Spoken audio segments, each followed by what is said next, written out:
Go ahead, take a seat. Join us for Off the Back Porch with Sandy and Boomer, where the conversations are real, the stories run deep, and absolutely nothing is off limits.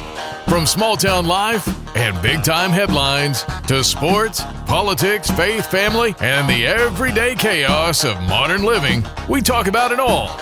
No polished corporate nonsense, no fake outrage for clicks, just honest conversation served up with a little humor, a little wisdom, and the kind of storytelling that feels like late evenings from the back porch. Sometimes thoughtful, sometimes hilarious, sometimes completely off the rails, but always real. Off the Back Porch with Sandy and Boomer is brought to you in part by Glenn Mechanical, when you want the job done right the very first time. Jason Hardy State Farm. Like a good neighbor, Jason Hardy and State Farm are there. Country Village Sporting Goods. Everything you need to get to the woods, the water, or the camp. Cook's Body Shop. Bad things are going to happen, and when they do, look to Cook's. Davis Farms Country Market with true farm-to-table fresh selections. Cross Roofing and Sheet Metal. Put a solid future above your head. Harrison's Financial Management. Your future, our commitment. Murphy Arts District. For the latest info, go to eldomad.com. Larry's Pizza. Home of the Double Pizza Parade. The Rushing Law Firm. Get someone in your corner who fights for you. The Michael Fife Campaign for Sheriff of Union County. Mystic Creek Golf Club voted the #1 course in Arkansas. Smackover Motors. 50 years of keys, road trips, and memories at Smackover Motors. Timberlane Meat Market. Eat local, eat often. Southern Sass Image and Design. The official photographers for South Arkansas Now at southarkansasnow.com. And by ProMed Ambulance. World-class care and hometown values. Recorded live at the southarkansasnow.com studios in beautiful, historic downtown El Dorado, Arkansas. Kick your shoes off, grab a seat, and welcome to the Big Couch. Your host, Troy Boomer Barrios and B.A. Sandy Sanford. Thank you, Johnny Dean, and welcome to another edition of Off the Back Porch with Sandy and Boomer. But Boomer, we're not just off the back porch. We're on the big couch, yeah. On the big couch. Yeah, you do that. You got to do, Clark, you got to do that. When they say, well, what was it like? I was on the big couch. Because Sandy had an idea, when we put the set together, Sandy had an idea what we should call it. And I said, and then the first time we did it, I just said, on the big couch. And I did that, and it was... And I guess he thought that was the authority move when I did that. So move that, if you can, just swing that mic a little closer to you if at all possible. Well, no, we'll have to fix that. So, and just be sure you speak up. Gotcha. Yeah. So, welcome, by the way. Obviously, you're not running for political office because you don't care anything about your reputation coming on this show with us. You are correct. I am not. You are correct. Now, he said that before we started. He said, I'm not running for anything, and I don't want to talk about it. Yeah. He said, all I can tell you about the current political situation is who's not running. Yeah, and who's not running. Yeah. I am not. Mark's safe from that. Yeah. Well, you didn't just bite off. You didn't just take off a big old chaw. I mean, you jumped right in when you decided to run for political office back in the day. I did. What year was that? 2010. Was it 10? Wow. Man. 16 years ago. That just don't even seem...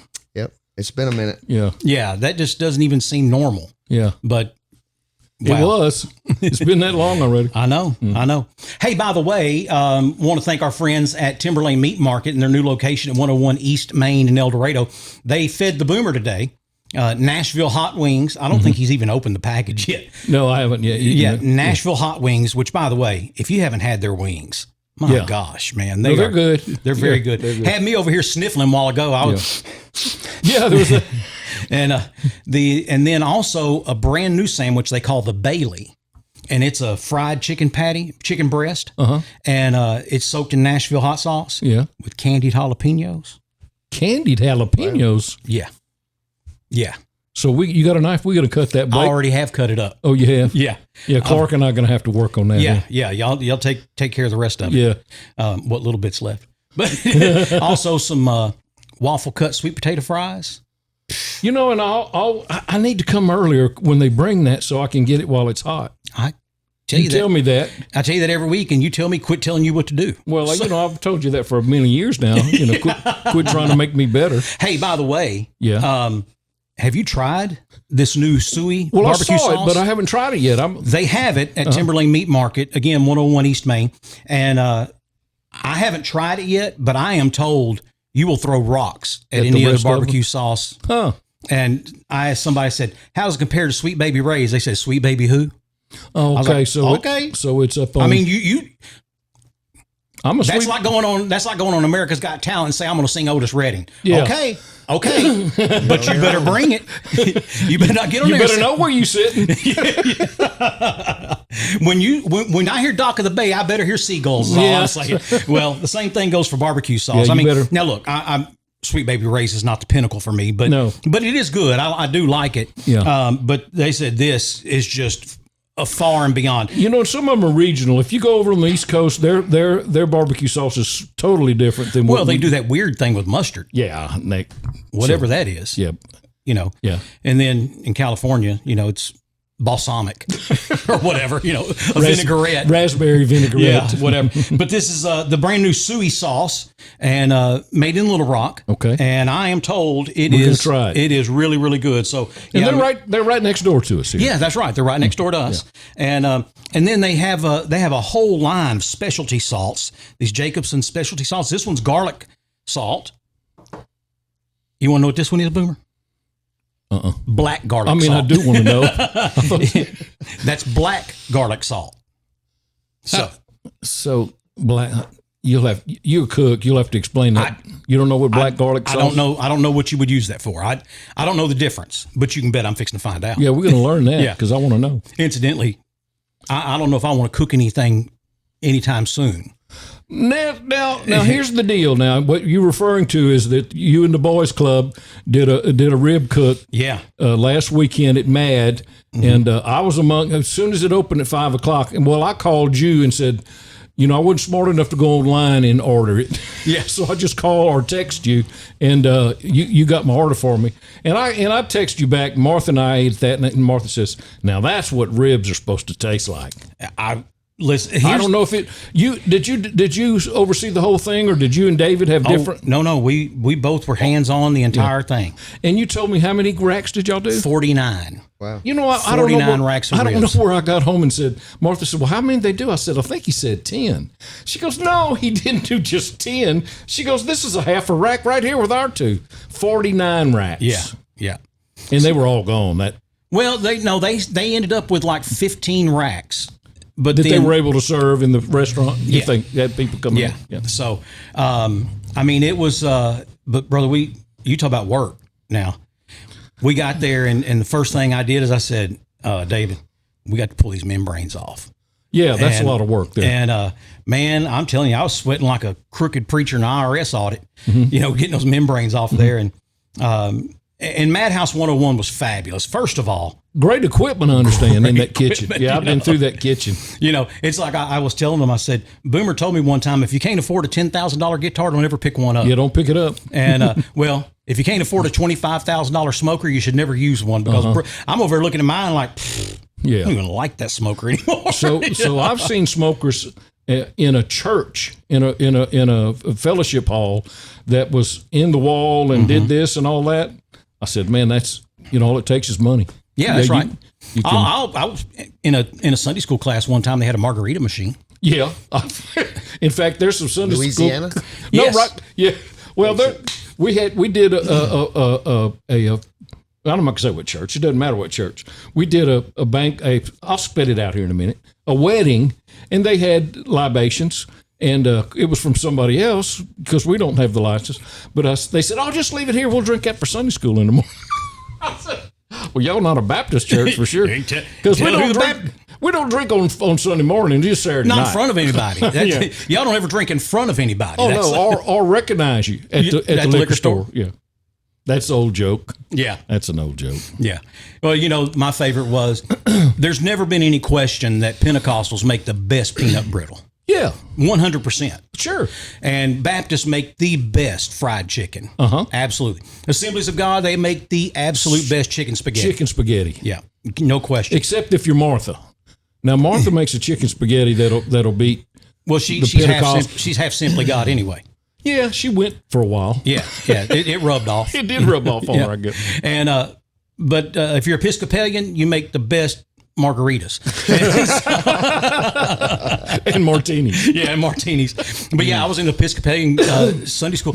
A friend of mine, him and his wife had a brand new baby daughter, and he asked me to be godfather to his child. And so I was like, absolutely. And he said, okay, we're going to christen her on such and such day at the Episcopal Church. And I was like, fantastic. He said 9:00. I was like, okay. And I knew they started early because, I mean, they beat us to the buffet every Sunday. So I knew they had to start pretty early. So I got there, like 8:45, and people kind of stepping in. They're like, I was looking for him, and they're like, oh, no, church don't start till 10. We're going to have Sunday school. Come on, you can go to Sunday school with us. And so I went with these people into Sunday school class, and I am sitting next to a plugged-in, running, fully functional, working margarita machine. That the only thing keeping you from having one was a cup. Well, you could have just reached under. You could have, yeah. Spout. And, yeah, you could have done a Bad News Bears. So I had a friend, besides you, I had one other one, yeah. that moved out of town, moved to another area, and he switched gods. He didn't go to a Baptist church anymore. And he said the best thing about our Bible study at this new church, he said it's on Tuesday nights. He said. And after it's over, said all the guys go out on the back deck and you hear the. He said it's beer time. I said, oh, so that's how you rated going to that church is the Bible study with the beer. No, it helps. Well, you're sure not to miss it. Makes the discussion a little more. No one open up a little bit. You can open up a little bit. No one gets long winded. Yeah, you messing with my beer time. Listen, brother, I need you to go ahead and spit it out. Whatever. Yeah, Peter said, Paul said, whatever. Yeah, let's go. Beer 30. Let's go. One save. We got it. Anyway. Yeah. Grace, faith, bing, bada, bada, bada, bada, bing. So, hey, Boomer, I thought I would start off with this message to Gen Z. Gen Z? Mm-hmm. Is that the last one? No, I think Gen Alpha is the one we're having now. Oh, really? Yeah. So they've started over. Yeah, they started over. Because Z is Z. Right, yeah. I guess you could have done Z1A, I guess. Anyway, I'm sorry, go ahead. But Gen Z, it was boomers, the Jones generation, which is a subset, Gen X, millennials, then millennials, then Gen Z. Gen Z. Yeah. And so that's like the they're young. The 20-somethings. No, they're not even that old. They've never had Boone's Farm. They've never, 100% have never had Boone's Farm. Rolodexes or dial phones, they're a long way past. They were born with internet. CDs. Yes, they were born with internet. They have never been inside a video store. No, there aren't any. Think about that. Yeah. They've never been inside one. Yeah. I think Gen Alpha 2012, is when that generation. Hey, the preacher Sunday said something about Yellow Pages and he had to explain it. Oh, yeah. For sure. Because our church is so young. So my 18-year-old, I asked her not that long ago, I was like, baby, what are Yellow Pages? She said, oh, those big legal pads. And I was like, no. Those are yellow. Yeah, they're yellow. It's a yellow pad. No, that's not a Yellow legal Pages. pad. And I asked her what a Rolodex was. She was like, is that one of them old-timey phones? Yeah, well, that's a good answer. I said, way to think it out. But no, that's not what that is either. And I asked her what a beeper was, and she was like, the sound it makes when your battery's low in the in your smoke detector. I was like, well, no. But, So let me go even further back. Uh-huh. Inventory used to be kept on what is called a Cardex. Mm-hmm. And I worked for a company that had locations all along the Gulf Coast. And anytime you'd send a piece of equipment, they'd call you up from Lake Charles or Lafayette or Houma and say, Morgan City, I need you to send XYZ to us. Well, you'd have to take that Cardex out and do a transfer on it and make a transfer and then put it in one of those, you know what that is? With the tab and the tab and the little string. And then send it with the equipment to the. And that's how they now kept. You just do. Yeah. Now you just F5. Yeah. Or whatever. Yeah. So- But then when personal computers first came out and we started doing stuff with businesses, not my group, but the guys that were ahead of me, the 50, 60 somethings when I was 20 something, they said, well, just put it in the computer. They thought just like the computer would do everything. All you had to do is just put it in. Computers will do that now. Now they will. Yeah. You can just you can just AI it and it'll talk tell you to it. Yeah. It'll tell you the whole story. But you're right. Those old timers just thought, well, just put it in the computer. Just put it in the computer. My father couldn't set the channels on his AM FM radio. Had to pull it out. Yeah. Hey, if you've never had to pull out the button and push it back in to set the channel on the radio, you don't understand. So he just had one. Well, it was the little local station where we lived in Elk City. That's all he wanted. He just pull it out. He said, I don't care about the other ones. I said, you want me to set any of these up? No, I'll just set that first one for that. He said, I want to hear so and so. He wanted to hear a swap shop or something. Yeah. Anyway. Well, you're Stephen Gay, who worked with us. He told me he had a girlfriend and one time, and she said he would listen to like Astros games on AM radio, and said there have been multiple times where she would get out of the car, walk back in the house, say, go fix the radio. And he's like, just put it on FM. She's like, I don't know what you're talking about. Can you please go fix the radio? And he's like, oh my word. Yeah. She didn't know how to go from AM to FM. So years ago when the girls were all young and they lived in Springfield, we would meet at Damascus to pick them up when we were switching to come. So, they're like pre-high school that time. So there's a station in Little Rock area. I don't remember. It's not on anymore. It was AM 880, and it played gospel music. KAAY. Was it a KAAY station? Mm-hmm. AM 880? Yep. But they played Southern gospel music all the time. So I flipped my, and I had a Maxima then, and I'd flip that little thing and turn it on AM, and they said, what is that? What's that noise? I said, that's AM radio. What's AM radio? Why? Why? Like every power line you went under, drive under it. And at 7 o'clock, you'd pick up Mundo Telelogo, Mexico City. They turn it up to Domingo. Yeah, they turn it up to 10,000 watts or whatever, 100,000. Yeah. Anyway, those. But as a kid, I remember we could listen to WNO out of New Orleans. Yeah, WWL. Okay, was it WWL? Is that what it was? Yeah. And then KAAY in Little Rock. KAAY Well, in Little Rock. Of course, you were closer. I was on the Gulf Coast, and they had I was too. That's right. They had Clark. They had a show late at night called Beaker Street, and it was like an underground, real up to date music that was just, not really popular music, but we thought we were cool. We were listening to Beaker Street. Yeah. And then the one in Chicago, WLS. Yeah. And then, of course, who can forget the Radio Ranch? KW, KH. Yeah.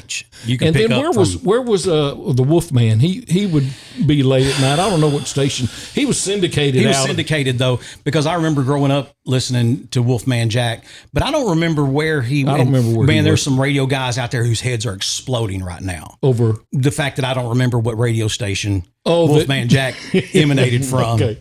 Yeah, that's even before Clark. That was before. It was Clark. almost before me. Yeah, but you were into it. Yeah, though. yeah.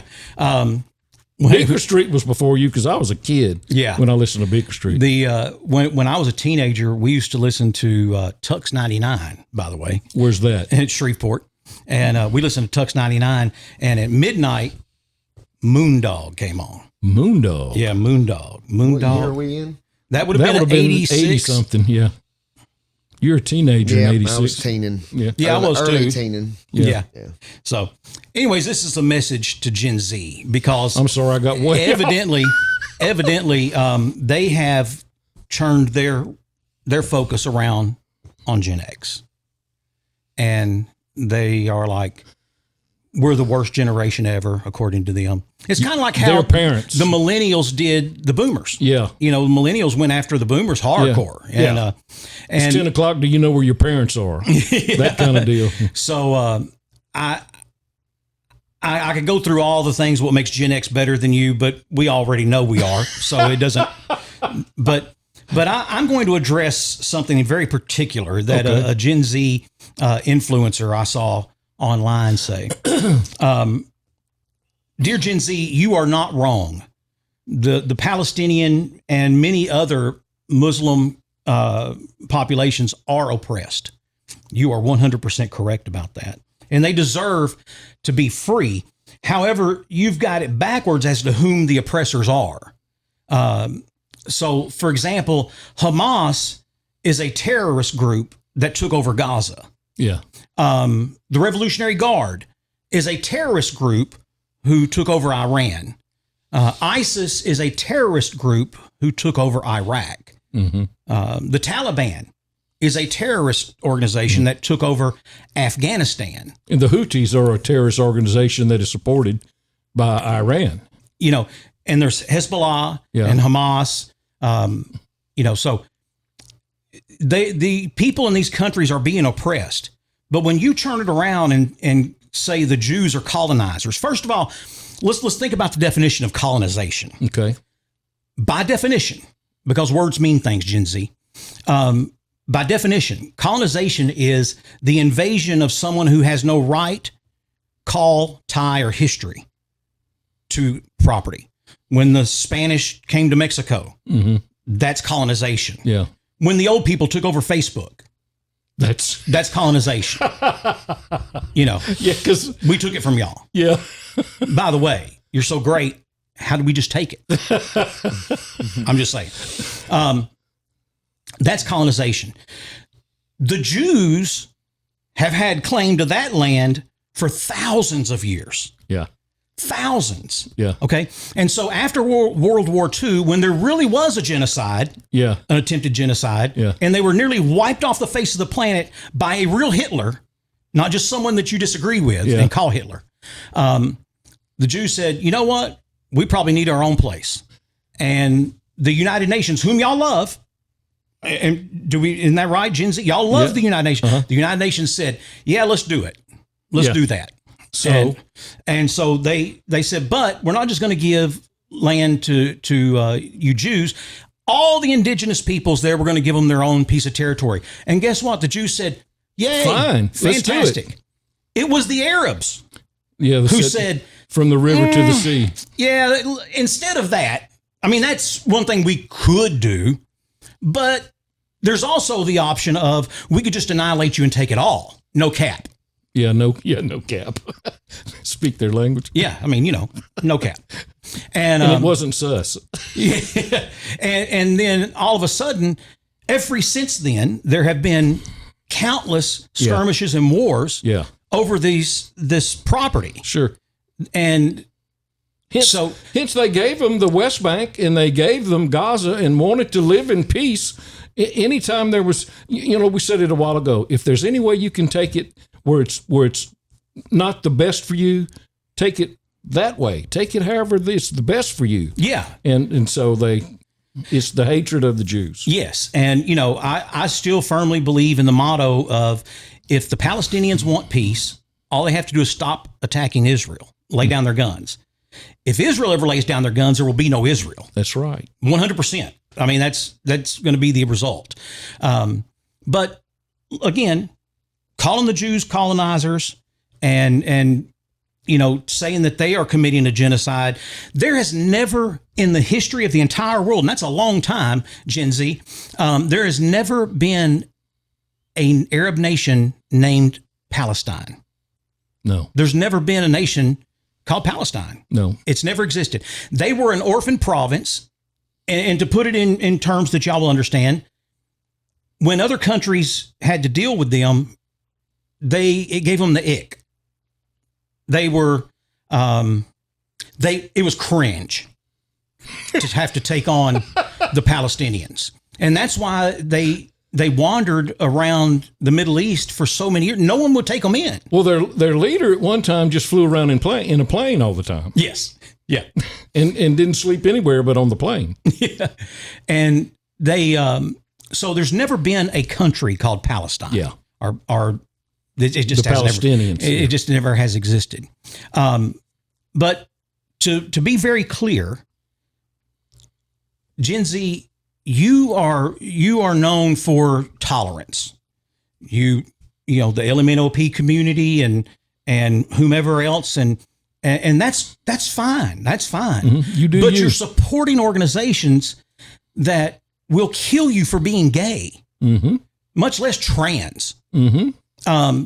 They will kill you for this. So that I realize that according to Gen Z, gender may be non-binary, but good and evil are. Yeah. Yeah. There's good and there's evil. Yeah, that is binary. And, you know, we're so concerned about, you know, seeing Palestinian bodies laying on the ground. What about the little 9-year-old girls who were raped at a music festival on October 7th? No one seems to be as outraged about that. I don't understand. I'm having a hard time understanding. Mm-hmm. And wearing your shirt that says Queers for Palestine is asinine. I have no problem with Palestinians. I have no problem with people who call themselves queer. None whatsoever. But you can't wear that shirt there. Yeah. I mean, just remember, this is the part of the world where a 22-year-old woman, beautiful woman, by the way, yeah. died at the hands of police for the heinous crime of wearing her headscarf incorrectly. Not wearing her hijab or whatever. And then when the people said, hey, that's not a good thing, yo, that's sus, so that y'all understand. When the Iranian people said, the police said, yeah, well, watch this. And they killed 600 of them. Mm. That's the people. That's the people you're so supporting. there are oppressed, you know, the Palestinians and other Muslim countries, they are oppressed. You are absolutely right. They are the oppressors. But the oppressors live within their borders. And it's all of the women. Oh yeah, you don't All want the women. You know, listen, Meryl Streep and I have probably never agreed on anything. Mm-hmm. But she went to the UN recently, and she said, "I was in Afghanistan, and I saw a female cat, and I realized that cat, she can feel the sunshine on her face, but a woman can't. A cat, Yeah. in Afghanistan has more rights and liberties than a human woman." Yeah. And you want to say something bad about the Jews. Yeah. So there you go. There it is. That wasn't political. That's just facts. That's I not mean, political at all. They started it. Yeah. And I know, Boomer, I know you tell me all the time, be more like Jesus. If I can find some tables to kick over, I will. But in the meantime, Yeah. that they should have called us out. That's what it boils down to. Yep. Y'all picked the wrong group. Yeah. Go after the boomers. Hey, those are the ones who put carpet over perfectly good wood floors. And left it there. Yeah. And let their dogs pee on it. Yes. What is wrong with y'all? One generation went a little overboard with it. Yeah, we did. Yeah. Yeah, we used to put carpet on our toilet seats. Yes. Green. Olive drab green. Yes. And we Harvest gold. harvest gold, and we crocheted things and put it over our toilet tissue. Yes. Yeah. Yep. Because Lord We did- forbid people could find toilet tissue. Well, we didn't want people to see I've that. even got crocheted hangers from my grandparents. Yeah. yeah. That's pretty old. Yeah. See, they're the greatest generation, your grandparents. Yeah. That was before or the me. silent generation. Yeah. You know what? Yeah. Boomer, top 25 song covers of all time. Song covers. Yes. Okay. Of all time. This is according to Rolling Stone magazine. And they should know, I guess. Number 25, Knocking on Heaven's Door. Who covered that? Originally done by Bob Dylan, Uh-huh. covered by Guns N' Roses. Oh, they did do it. I forgot that. Number 24, I Love Rock and Roll. Originally by the Arrows, covered by Joan Jett and the Blackhearts. That's the first time I remember hearing it by Joan Jett. I Never Go Around Mirrors. Originally done by Keith Dracula? Whitley. Keith Whitley, Yeah. and covered by Mark Chestnut. I don't remember that song. Fast Car. Originally done by Tracy Chapman. Tracy Chapman. And covered by Luke Combs. Yeah, Luke did. I liked his And version. he did a good version Did of a it, good too. version. Number 21, Blue Suede Shoes. Elvis. Carl Perkins first, Carl Perkins did it. and then Elvis covered it, yes. Okay. Suspicious Minds. B.J. Thomas did that. That was after Elvis's version. Mark James originally recorded that, and then Elvis Presley came along afterwards. I think we're alone now. Well, Tommy James and the Shondells, but then the little girl group. Tiffany. The little girl. Tiffany. I thought in the 80s. Yeah, that's who and I was thinking of. Red Wine. Originally done by Neil Diamond, and then covered in the 80s by UB40. I don't remember Neil Diamond doing that. You know, I didn't either, but I listened to it today. And I was like, okay, it's not even close. Who was the group that covered it? UB40. They did a reggae style. They did kind of a reggae thing. Yeah. Black Magic Woman. Got a black magic woman. Did originally Santana did that first? That was the cover. Santana was the cover. Yeah, originally done by Fleetwood Mac. Oh. And it's an album cut, but I didn't know that. Yeah. That's interesting. Me and Bobby McGee, song written by Chris Christopherson. Well, Janis Joplin did it. Yeah, well, she was the cover. Okay. Originally, Roger Miller. Roger Miller did Me and Bobby McGee? Yep. He also did beep, beep, beep, beep, beep, down, down, down. Yeah. Dang me. Walk This Way. Originally done by Run DMC. Yes, it was. And then covered by Aerosmith. I thought it was the other way around. I'm wrong. Yeah. Yeah. Okay. That's according to what they said. Well, Rolling Stones knows. Burning Love. Hunk of Burning Love. Yeah. So Elvis was the cover? Yes. Arthur Alexander. Don't know him. Don't know him either. But he did it. He did it first. Heard It Through the Grapevine. The Little Raisins did it. Marvin Gaye did the cover. He was the cover. Yeah, Gladys Knight did the original. Yeah, in the Pips. Yes. All Along the Watchtower, which I actually knew this one. That was Jimi Hendrix that did that, but who did? He was the cover. He was who? Golly. Bob Dylan. Why would Dylan do a Jimi Hendrix song first? Because he wrote it. All Along the Watchtower. That's about what it sounds like too. Yeah. Whole Lot of Shakin'. Well, that's another Elvis. No, that's Jerry Lee Lewis. Oh, Jerry Lee. Jerry Lee Lewis. Yeah. So that's the cover, by the way. Oh my gosh. Originally done by Big Maybell. Cultural appropriation. Number 10. It was. Hard to Handle. Don't know they song. Light Mechanicals, Baby, I'm Too Hard to Handle Now. Dun-dun. Good Southern rock song. Okay, yeah. Covered by the Black Crowes. Yeah. Originally done by Otis Redding. I never heard the Otis version of that. Hound Dog. Well, that's another Elvis. Yeah. Big Mama Thornton. That's another cultural appropriation. Yeah, another cultural appropriation. All these white people using these. Hurt. Don't know that song. Originally done by the 9 Inch Nails and covered by Johnny Cash. What? At the very end of his life. And it was a huge hit for him. It's probably his last hit. I don't remember that. And the video is haunting, man. It's because it's Johnny's really old, and June Carter standing in there on the stairwell watching him, and you can see she's tearing up, and it keeps flashing these scenes from when he was younger across the screen, and the premise of the song is I hurt myself today. Yeah. And I'm going to hurt myself again. He's hurt. He's been hurtful to himself. Well, he was not been, but yeah. And I'm going to let you down. I'm going to fail. That's who I am. I'm a failure. And it's a haunting song. I'll have to go watch that. Yeah. Yeah. At Last.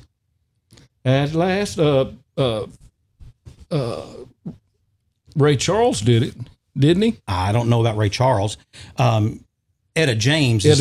But that's the cover. Originally done by the Glenn Miller Orchestra. Cultural appropriation. It was instrumental? I guess. Yeah. Cultural appropriation. Again. So, I Will Always Love You. Number 4. No, number 5. I'm sorry. So, hang on. Dolly did it. Yes. And then that girl what drowned in the bathtub.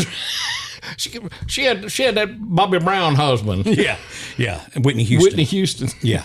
Now she took it and made it a completely different song. Listen, they were interviewing Dolly, and they said, does it bother you when people say she did it better than you? She said, no, darling, I get the check either way. Right. Well, Dolly was appreciative of the way that she did it very much. Because Dolly did it kind of lamenting, Yeah, you remember the soundtrack, what movie that was from? From Dolly's version or? Dolly's version. Yeah. It was from Best Little Whorehouse in Texas. No, it wasn't. Yes, it was. I don't remember that. I remember when they did that whole musical number where the governor did that musical number. Respect. That was Aretha. That's the cover. Jesus. No, Jesus didn't do it. No, it wasn't Jesus. I don't know if he was. I don't know if he was a singer or not. Yeah, I don't know if he can carry a tune or not. He can make wine real well. Dude can make some wine though. But it was just grape juice. Liars. Yeah. That's what I wanted to say when I was in children's church as a kid. They're like, it was just grape juice. Liars. Yeah. Then why did they say be not drunk with wine? Originally done by Otis Redding. Otis, did Otis write it? I don't know. I don't know who wrote it. Goodbye Time. Not Goodbye Girl, Goodbye Time. Goodbye Time. I don't Conway know Twitty. I don't know the song. Oh, yes, I do of Conway, but he's the cover? No, he was the original. Who's the cover? Blake Shelton. And let me just tell you, I do. Blake did it justice. I do. He did it justice. Teddy Swims also does a version. And Teddy Swims, of course, Teddy Swims could sing the Yellow Pages and it sounds good, Yeah. But number 2, and I will 100% wholeheartedly agree with the next two. Number 2, I Can't Tell You Why by the Eagles. Covered by Vince Gill. Oh, yeah. And let me tell you something. The Eagles owe us an apology for not singing it that good. Here's a bit of information that I just found. It didn't exist in my mind till today. That Vince Gill sang with Pure Prairie League. Yes. He did Amy. What you gonna do? Yep. And I didn't know that until today. Really? Yeah. Because I was listening to YouTube and that song was next. And I went, oh my gosh, Martha. She goes, well, I knew that. I went, pfft. The number one cover of all time. And I have to say, I agree. When You Say Nothing at All, originally by Keith Whitley. Yeah. Covered by Alison Krauss. Oh, yeah. Allison has that smooth little white girl voice. I listen. When my wife and I got married, I said, look, I love you and I don't want anybody else. But if Alison Krauss ever comes to town, up. If she ever comes to town, I may have to go. Yeah. I said that a couple of times to Martha, and she says, well, I don't worry about that because that girl's bus is never coming to get in front of our house. I grant you. I said, well, just in case it does. Clark, go ahead. No, go ahead. Back in, it was the first week or two of 2012. It had just turned January in 2012, and George Strait's going to be in concert in Bossier at whatever the arena was called then. I don't remember. It's Brookshire. It's Brookshire's arena for now. us. It's Brookshire for them. Yeah, and then, but back then it was Century Tel Center. I think so. And so George Strait, and opening for him is going to be none other than that cute little brunette with that fabulous voice, Martina McBride. And so all week I talk smack on the radio because I still don't know how. I do not know how, but I ended up with front row. I'm not talking about near the front. I'm not talking about down low. I'm talking about from me to you from the stage. I could touch the stage. Right. Okay. And I have these front row tickets, and it's me, Micah, Jax, Cam, Mr. Sibley, Ken Sibley, and his wife, Carol, and I think Anna and Terry. Yeah, I think it was 8 of us. And I've been talking smack all week. Well, Martina McBride called me and said, I'm going to be in town. Won't you just hop on the bus, go with me? And I all week, and you were gone, and it was Casey Wright and I were doing the morning show.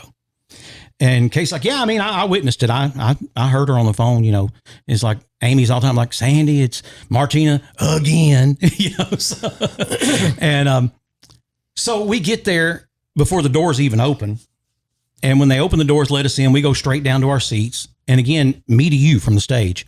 There's a security guard standing there, and he starts talking to us. And he's like, wait, are you Sandy from Kicks 103? And I was like, yeah. He said, dude, I listen to y'all twice a week. He said, my real job, my job that really makes my living, he said, I deliver frames to, y'all have 2 shops there in El Dorado that frame art and stuff like that. And he said, I take Backwoods. Yeah, Backwoods was one of them, and I don't remember what the other one was. And he said, but I take them the wood and the frame pieces twice a week, every Tuesday, every Thursday. And he said, man, as soon as I get off the interstate in Minden, I flip over to Kicks 103 and I listen. And he said, so last night, Martina and her crew got here, and my job is I've been her husband's babysitter. I've been his bodyguard. And so I was telling them last night, we were all eating together, and I was telling them about this guy I listen to on the radio, and he's going to be there, and you know, how Martina's just in love with him, and oh, Sandy, please leave your wife and kids and come away with me, and she's just guffawing. She's like, he said she was literally sitting at the table crying. She was laughing so hard, and her husband's got a big kick out of it. He said, I'm going to go tell him you're here. I'm like, okay. He leaves. He comes back up about 45 minutes later, and he's like, I told her where you are. I told her you're here. She's coming. And so comes time for the show to start, and she comes on stage, and where they walk up, you know, she could have had to walk up from over there, but I mean, walks right here, and there's the first corner of the stage, and she just stops, and she turns and she looks at me and goes, and I've been trying to tell y'all, I've been trying to say Martina McBride right there. And then when she sang the song Teenage Daughters, she got down real low on the stage, and she pointed at Micah and me, and sang that to us. And cool. Man, it was just like bucket list, you know. No, for sure. I mean, just, you know, I was there to see George Strait. Yeah, but that made the entire show. And but in the eyes of all the people there, yes, did they not know that the guy was going to go backstage and tell her that you were here? No, I don't know. I don't know who else knew that. But and the funny thing is that next week on the air, people were calling saying, hey, I was at that concert and I saw her. She literally blew a kiss to you right on stage. And I mean, I've got a picture of it right there. You know, she's leaning down and blowing me this kiss. And oh man, it was fabulous. That was your moment. It was fabulous. That was my 15 minutes. It took about 7, but it was, but that was all of them. I don't have 8 more left. That's just all it was. Hey, so, that gets a shot. Yeah. But anyway, Alison Krauss cover of When You Say Nothing at All. She's got the smoothest angelic voice. Most certainly I think does. I've ever heard. And that's what I always said. It's not that she's really that pretty. I mean, she's an attractive lady. She's attractive. But that voice, man, I could like just she's never been in the sun either. It is. That lily white skin, you know. But I feel like I could lay my head over in her lap and she could just sing, and I'd just go right to sleep. Well. Yeah. Quit making everything dirty, Boomer. I'm sorry, but I just said, well.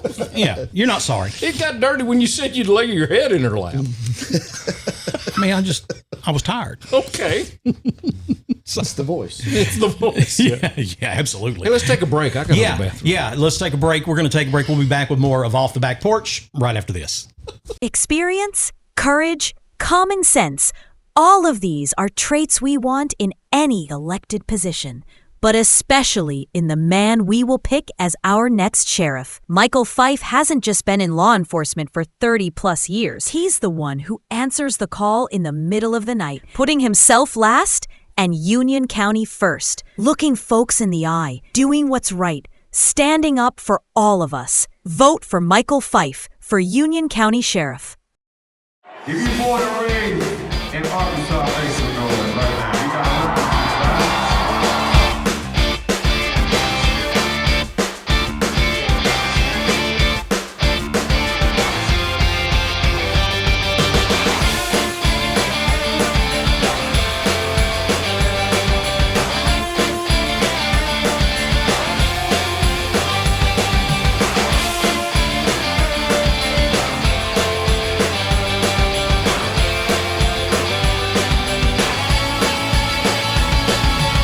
What an amazing place they've built right here in your town.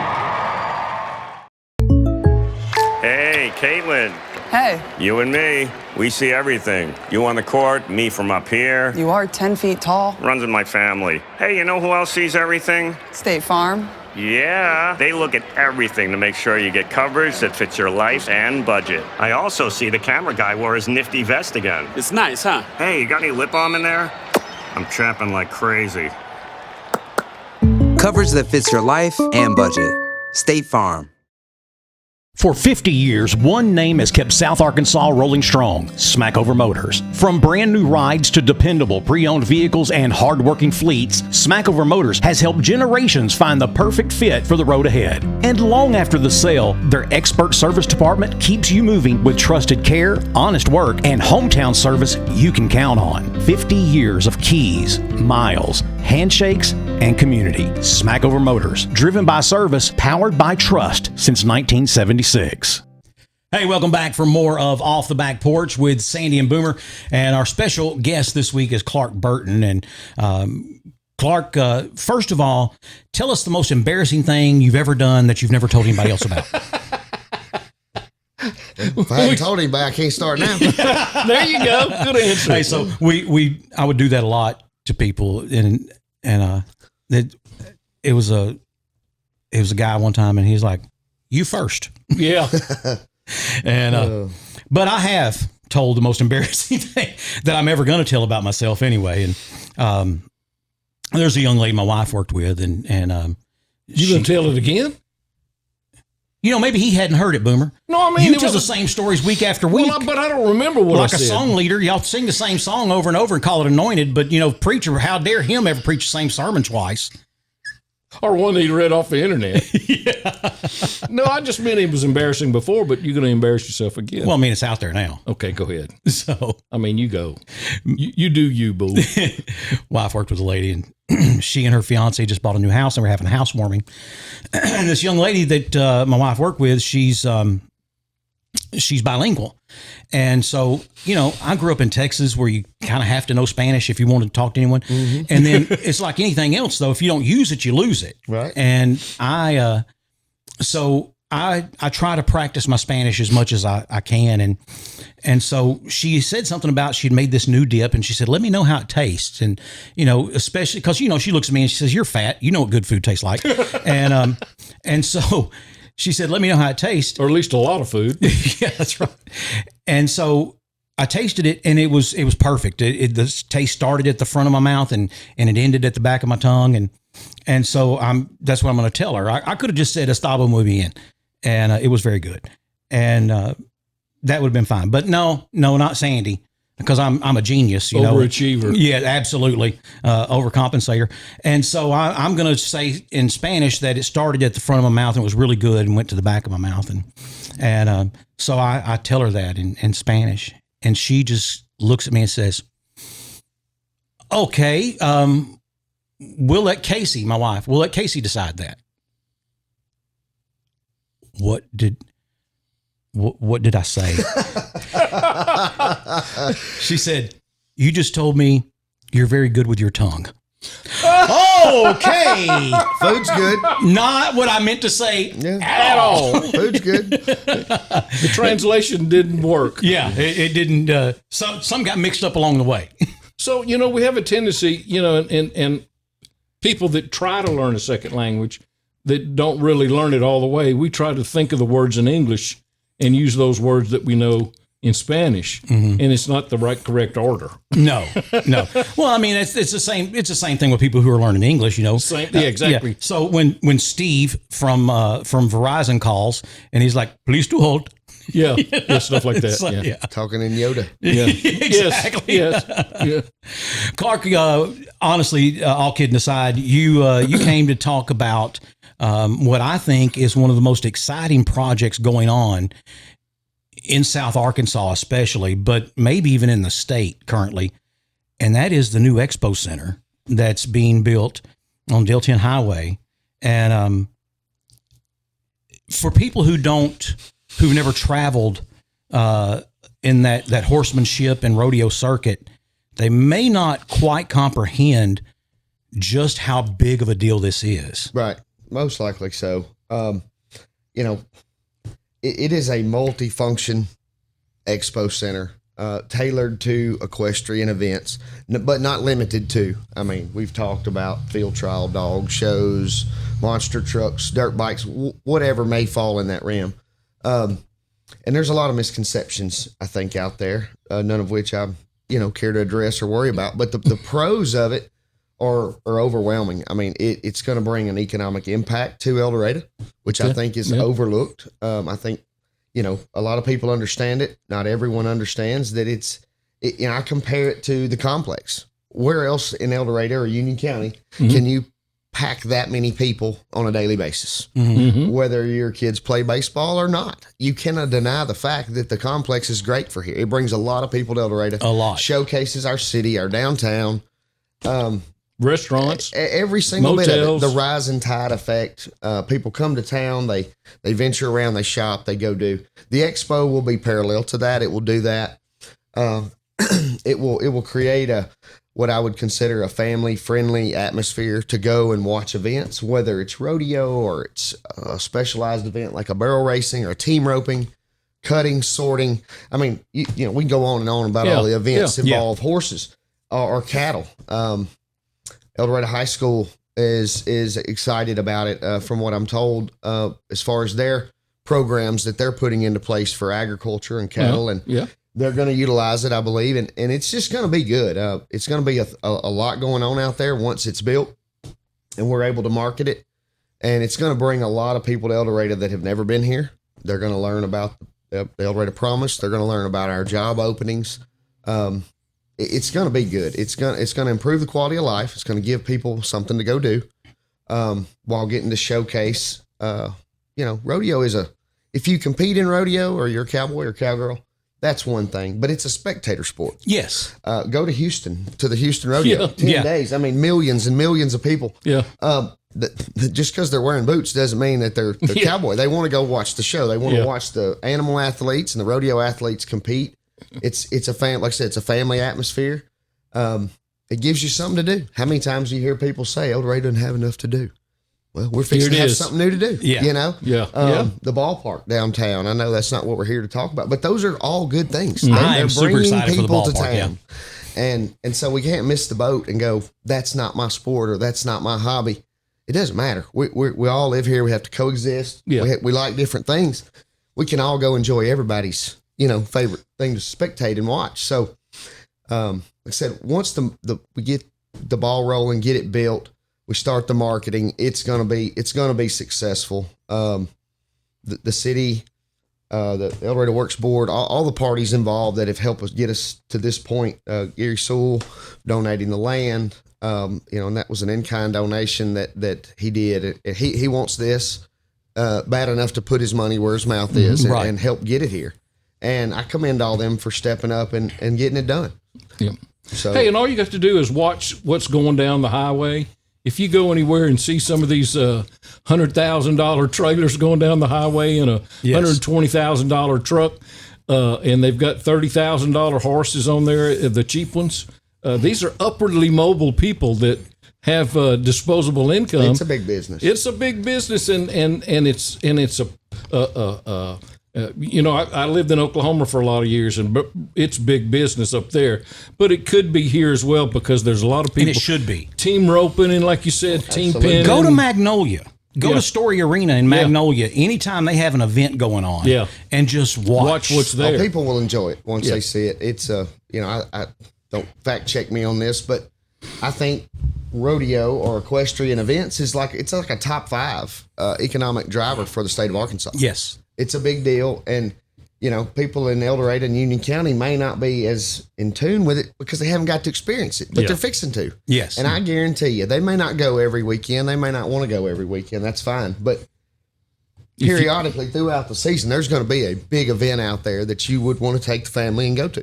So, I of course, I grew up in Texas, and rodeo is huge, and I have personally put on a PRCA rodeo. Mm-hmm.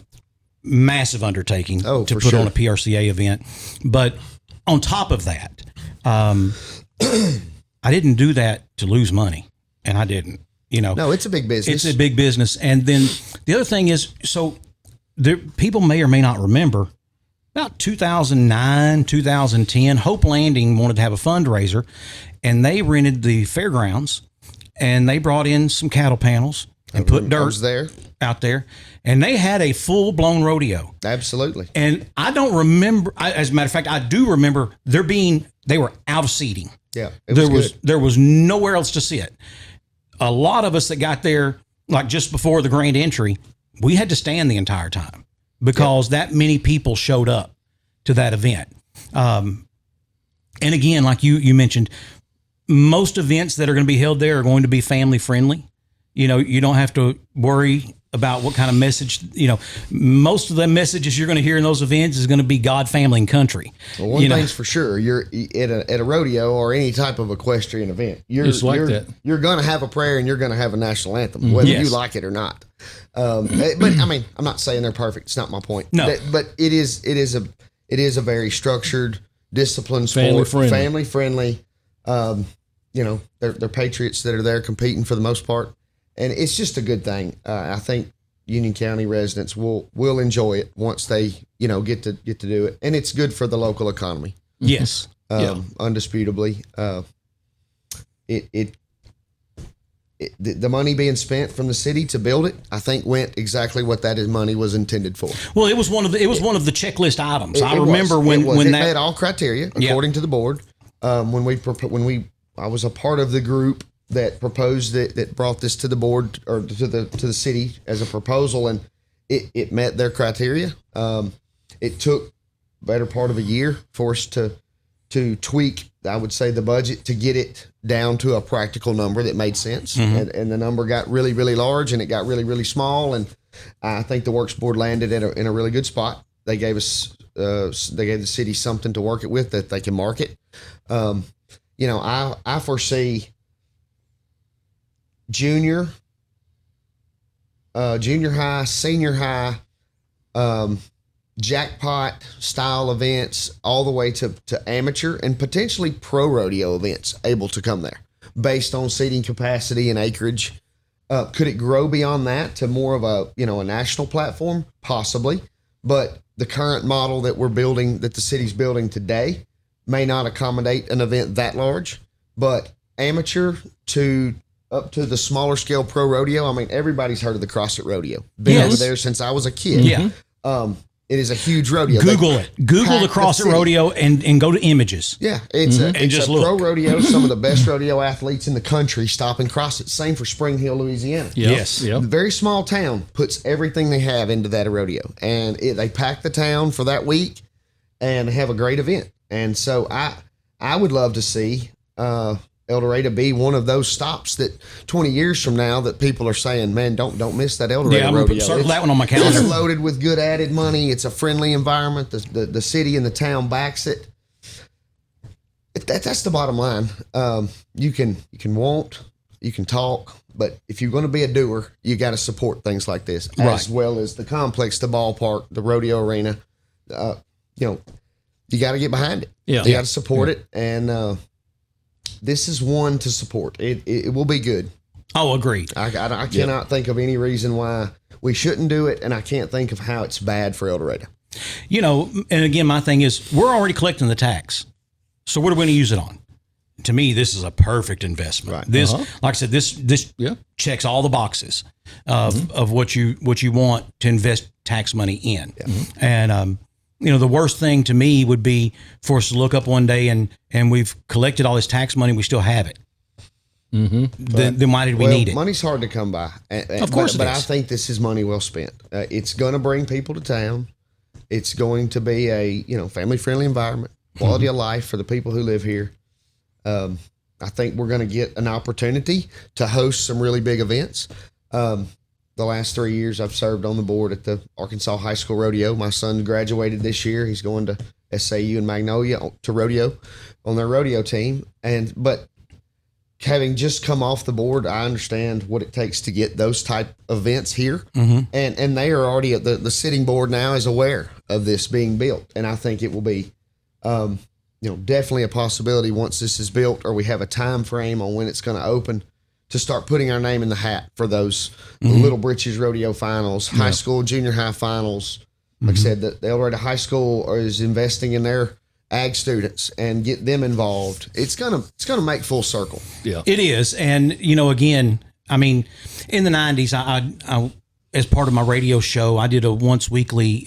We did a rodeo update with then the guy who was leading in the all around cowboy category, Chad Klein, and Chad Klein was on the air with me every Friday, and we would always start off with, Chad, where are you today? Because it was always by phone. Oh, yeah. And Chad, where are you today? And he'd say, in some little town you've never heard of, North Carolina, right. Or, some other little town you've never heard of in Oklahoma or in Colorado or Montana or Wyoming. And that's how far these guys will travel all over. To go to these events. And again, all the time in little bitty towns you've never heard of. If you outside of the rodeo world and you leave the state of Arkansas, 90% of the people you bump into, if you say, do you know where Crossett, Arkansas is? They're like, what, where? That's what they're going to say. Right. It's the whole idea of, this is definitely puts you on a map with the right people. As Boomer was talking about a while ago, I mean, just look at what they spend on the trucks and the trailers and all. I used to have a car dealer that was very, very good friend of mine owns. And he'd tell me, he'd say, hey, you going to that rodeo over in Athens this weekend? I was like, yeah. He said, I got this F450. I want you to take that with you. And he'd put his magnetic sign on the side of it, and he'd hand me a handful of cards. He'd say, every time you get out of it, I want you to put them cards in the window. And every time I walked back, those cards were gone. Right. So this is back in the days of bag phones. And my bag phone rings. We're in Athens, Texas at the rodeo. Henderson County Expo Center. Yep. Been there many times. And first time I ever saw Chris Ledoux. Okay. Was there. But I answered it, and he said, hey, brother, when are you coming back? I said, tomorrow. He said, what time tomorrow? I said, man, whatever, you tell me. He said, the earlier the better. He said, got that truck sold? He said, I've sold that truck. He said, somebody that you parked near this morning called me and said, I want that truck. And here's the thing. He said, credit app is done. He said, it's all done. They're coming to pick the truck up tomorrow. Yeah. And he said, if it wasn't for the fact I needed to clean it out and fill it up with diesel, I'd just tell you to hand them the keys. Just give them and bring their truck back as the trade-in. He said, but I mean, that's when they're traveling that circuit, they don't have time to go stop and shop and go to for a I think back then that was probably a $50,000 truck. And be 145. Get you half of one now. Yeah. And so they make decisions and purchases on what is available to them right now. No, they do. And they, when they come to these events from out of town, and we I say we, my son and I and my family, we travel and we do this. We're blessed enough to get to do it. And I've traveled a lot of places and been to a lot of small towns, and I've gone out and mingled amongst the town, eating out, buying tack, feed, you blow a tire on the way, you get it remounted. I mean, I referred to the rising tide. I mean, that's what these things do. When you bring in 300 and 400 people into your city that don't currently live here, they learn about you. I mean, I can tell you things about Clarksville, Arkansas that I otherwise wouldn't have known. Right. They're, you name it. We've been there, and, you learn what jobs are maybe open there, or free colleges, or, not that you see that everywhere you go. I don't know anywhere else that does that, but they need to know about what we have to offer here. At least that's my 2 cents is, and this will bring people to town. Like I said, they're already doing this. If we don't have it, we are missing the boat. Yes. It's kind of like, alcohol sales. You can be for it or against it, but if you don't, your stewards are just going to go to another town. They're just going to go somewhere else and buy. However you want to look at it. Cross it. This is one of those things that puts us on the map in that industry, whether it's rodeo or an assortment of equestrian events. I don't think everyone understands exactly how many cattle live in Union County. It's a lot. It's more than most would ever guess. A year or two ago, I could have probably told you the most recent numbers. But I would venture to say, if I had to throw a dart at the wall, I would say we're up in the 5,000-6,000. Easily. And maybe more. Yeah. Purina used to keep some really good statistics about cattle numbers and horse numbers, per capita, per area, geographic area. But it's a lot. And that building, that facility, like I said, it's a multi-use facility. It's not a one-trick pony, and it will get used for a lot of things. I think the most attractive thing about it is it's going to give people something to go do on Friday and Saturday night. Yes. When they're not playing golf or playing baseball or whatever they normally do. Right. And then go enjoy it. You know, I went to the Ike over in Monroe years ago. My nephew shows Appaloosas. And I was surprised that, you know, I thought, well, I'm going to see this little show. Yeah. Man, there was people from all over the United States that showed just Appaloosas. Yeah. And that's just, you know, that's just one segment. That's one breed. That's just one segment for a show. And if you look at the Ike Hamilton geographically, I know Monroe's a pretty good sized town, but there's 5 hotels and a John Deere dealership built around it. Out there. Yeah. And it was Wonder the center why. point. Wonder why. Yeah. I mean, you know, it's kind of like the Field of Dreams deal. You know, you build it, they'll come. Same principle. They're going to come when that facility's here. And I hope people will embrace it and enjoy it. I think they will. I think the majority of people will. Like you said, we're not going to address the naysayers. They're going to naysay about, and if it's not that, it's going to be something else. But I think that, you know, when you're looking at, again, just the events that can go on, like I said, Hope Landing wanted to have a fundraiser. They had a rodeo. The place was packed. I mean, packed it was. out. I was there. The church up in Luann, the Cowboy Church, Calvary Trail does the Boomtown every year, and Calvary Trail, if y'all have never been up there, I mean, it's way off the beaten path. Like, it's out past Smackover Country Club in Luann, and they still have a great little turnout. I'm excited to see what trail-based rodeo like the Arkansas Rodeo Association or the Louisiana Cowboys Rodeo Association, something like that, comes here, and it's a spectator sport, all events. So you buy a ticket, you come in, you get to kick. But I think we're going to pack the house. I think so. You're right. You know, and you've already alluded to it a couple of times. There's the spinoffs that begin to happen. So, for example, there's a little town in Northwest Louisiana called Logansport, and Logansport built them a little rodeo arena. It was little rodeo arena, not covered, nothing, and started holding small events there. Well, then someone popped up one day and said, you know, we realized that the old Spanish Trail started here in Logansport. And so then they started a trail ride, and they do it annually now. It starts in Logansport and leaves, and they go to Houston just in time to get there for the Houston Livestock Show and Rodeo, which is the second largest rodeo in the entire world. Right. And but they start right there. Well, they're in town for a week before they leave. And that week, every convenience store, every little cafe, every fast food restaurant is maxed out. Totally. Everything, you know, the grocery store owners, they're all tickled to death. They love it. They can't wait for it to get here because it's just that fantastic for them business wise. And again, now the old Spanish Trail ride, which used to people would just kind of pick up on it at one point because it had no origination point. And when they decided, okay, this is the origination point, now you had people who were taking, you know, they were driving to Houston, leaving stuff there and then driving there and riding the trail back, you know, and it takes them 10, 11 days, I think, to get to Houston. But that's something that was started because they had a little rodeo arena. Yeah. And it's just where it began. Talk about Crossett. We'll give the credit where credit's due. Look at Hampton. I mean, Hampton County, has the mayor or the county judge and the sheriff and all of that committee. I mean, they go all Hawkskin out. I mean, holidays. They give it everything they got. Yes. And that rodeo, they do the whole week, the holidays. Like I said, I mean, it's just a great event. It's packed with contestants coming in from everywhere. Even.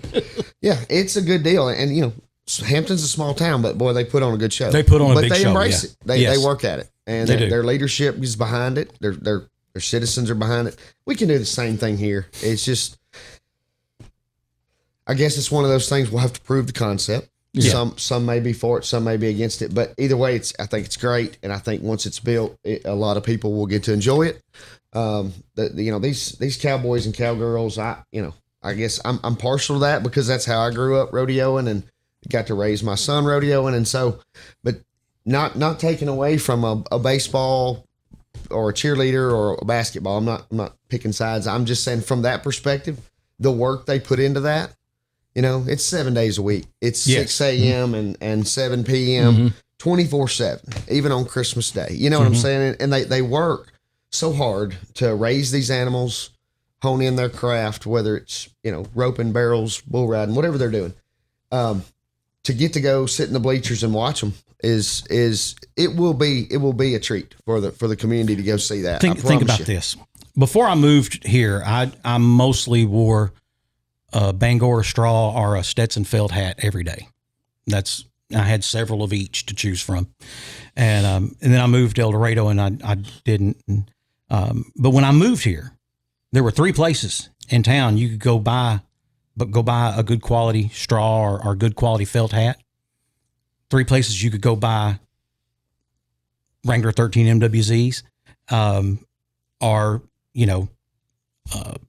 brush poppers. Those were already out by then. Yeah, but that was a late 80s thing. That was a cute fad, but place where you could buy a good solid sturdy leather belt and a buckle and or some Tony Llamas or whatever it is that went with Western wear. And today there's one. These events start coming to town, you're going to see more than one. There's going to be another one open up. Yeah. And those are the kind of things that happen when your town, it's just like if you go to Sherwood, Arkansas. I did the baseball circuit, right? Travel team, the whole 9 yards. You go to Sherwood, Arkansas, and within just a couple of miles of that complex where you play, there's a shoe store that just so happens, wouldn't you know, to have every line of baseball cleats. Sure. You could Mizuno, Asics, Under Armour, Nike, just you name it, and they've got them all, and in every size and every color. And if you get there on a Friday and they don't have it, they'll have it Saturday morning. If you come back, Now, why does that exist? Because every freaking weekend, there's 40 to 50 teams with 10 to 12 kids per team, 2 parents per player most of the time, couple grandparents, brothers, sisters, aunts, uncles, cousins, all right down the road. Somebody's going to need some cleats for sure, and it never fails. I mean, we had a kid on our team one year. His mom and daddy, bless their heart, I'm surprised they weren't like selling crack out of the trunk of their car because this kid was going through cleats like you wouldn't believe. He went through 3 sizes of cleats in one baseball season. And look, we weren't playing with $10 cleats. Right. These were $150 back then. These were $150 a pair of cleats. Right. And but those places pop up because there's a necessity, there's a need, there's an opportunity. Supply and demand. And so, like you talked about the Ike Hamilton, there's all those hotels and all that's right there. Wonder why? Well, that's what's going. I think that's what we will see happen is as the events, more and more begin to happen at the Expo Center. I think we're going to see possibly lodging on that side of town. I think there's a race to see who gets the first convenience store out there. Yeah, and it's a grocery desert on the west side. It will take maybe some time, but I think that it will develop. It will do its thing. Maybe it's going to take people driving by and seeing just how busy that thing is. Yes. And there's a handful of volunteers that are willing to help the city with promote, for nothing, just to see it be successful with marketing and producing. And I will likely probably produce some things there myself. I mean, I have an arena at home, and we've even had a few events there that we practice at every day or throughout when we can throughout the week. But there's an opportunity for someone to be a producer to actually put on events there. Yes. And I think there's some residents of El Dorado and Union County that intend to put on some barrel runs there where they're the producer. By the way, let me interrupt because I'm kind of like Boomer. If I think about it and I don't say it, I'll forget. You ever go to Double R Rodeo Arena? It doesn't exist anymore. Double R was in Keithville, Louisiana, covered arena. I don't know that I have been to Keithville's arena. I can't remember. They had an event every weekend. Every single weekend, they had an event. Now, most of those events were, LCR, Louisiana Cowboys. Yeah, LRA. The LRA, and putting those on. But, my wife, when she was a little girl, she raced barrels there every weekend. Oh, yeah. She learned how to ride a bull. It was a Double R arena, Yeah. There's one in Carthage, Texas. When I was in high school, there's two in Carthage now. Is there two in Carthage? There's one at the airport. And, that's the one I went to. A Cowboy Church. Yeah. So we went to the one out at the airport when I was in high school, and like, you think you can ride a bull? All right, buddy. Yeah. I think I lasted about 2.3. I mentioned Cowboy churches, and they became very popular across the country, and wildly effective on getting an audience and getting people to church. But we have two here, Maverick and Calvary Trail up in Luann. But down in Ruston, there is something called the Rodeo Bible Camp. Clint Evers and several other people from here in El Dorado go and help with that. My son and I have attended it before. So they have a week long, it's like Bible camp, but it's rodeo Bible camp. Mm-hmm. And they bring the kids in. It's dual purpose. Obviously they have, church time. They have time where the kids work on their craft, whatever it is, bull riding, team roping, bring in adjunct instructors who are, familiar with that event, teaching them. We're going to be in a great spot to do that here, especially with having the Cowboy churches to support it, help with it. Yeah. I mean, it's just another example of the one of a million things that thing's going to be used for in a positive way. So, for example, and this isn't something that'll happen. Probably, it may not happen in your lifetime or mine. But when I say Cowboy USA, the first place I think of is Stephenville, Texas. It is the cowboy capital of the world. And then, a close second is going to be Weatherford, Mesquite. I mean, not Silsbee, Sealy, Texas. There's a lot of those places, but they became those not because they said, well, let's just wait and see. They said, this is what we're going to do. Yeah. And, that wasn't their ultimate goal. Okay. Stephenville didn't start off, the city fathers weren't sitting around one day and said, how can we become the rodeo capital of the world? Mm-hmm. That's not what they were doing, but they committed to it. They marketed it properly. They've done all the things they needed to do. And then eventually it perpetuated itself. Right. And then once that ball got rolling, Yeah, and you're right. And in our lifetime, likely we're not going to be a parallel to that. And I don't know that that's even the intent. No. But, however, to your point, we are missing out on a huge, just a microcosm economic of that driving thing here by not having these type events held here. Are there local kids? Are there families that want to get involved in this? They've never had the path. They don't know how to get involved. Maybe this leads them to get involved. Yeah, they come and watch it, and then all of a sudden, hey, I want to do it. I tell people all the time. I played sports growing up and rodeoed. I think I gravitated more toward the rodeo the older I got. Not necessarily to my parents' like, but that's the way I went. But not everybody is. Don't get me wrong. Rodeo kids have to have quite a bit of athleticism. Watch a kid ride a bull and tell me they're not athletic. But not everybody's built for the football field. Not everybody's built for the ball field. Yeah, it takes all kinds, right? So I think having this event, having this venue here, having people involved that are willing to help and teach, it opens some doors for possibly some more generations to get involved in this. Now think about this. This is the kind of stuff that goes through my mind. We have an event Friday, Saturday evening out there. And then everything, when it's over, and normally the Cowboys are going back to their trailers or going to their hotels, but instead we have a big show at MAD. Absolutely. And coordinate those things together. And all of a sudden, now not only did you 500 more tickets. Not only did you bring all these thousands of people to your arena, but now you're bringing them to your downtown. And I know for a fact that Murphy Arts District, what they define as a successful program, a successful show, is if they have somewhere around that 1,500 people mark. 1,500 people, because with concessions and so on, then it becomes a successful event for them. Mark Chestnut show that was here, massive turnout. Willie Nelson, Hank Williams Jr., Rascal Flats. I just think, imagine putting one of those together, and after you do a couple of them, now you know what you can kind of budget, right? And then we're back to seeing, Brad Paisley and Hank Jr. and Willie Nelson. You got to get them to town. That level of entertainer, yeah. They're not here, they won't spend money. So I think there's There's a lot of different ways of looking at it, all of which I think are positive. When's the expected date of the finish, when it's going to be ready? Well, so what I know about it, I don't want to falsely advertise. Don't look at him. anything. He can't hear you. I don't want to falsely advertise anything, but the time frame that I've most recently been told is work has begun. Yes. Work has begun already. I think next month you will start to see iron going in the air if the time frame holds that are set. I think you'll start seeing some iron hanging next month. I think by all parties agree it's going to take a year to build. Sure.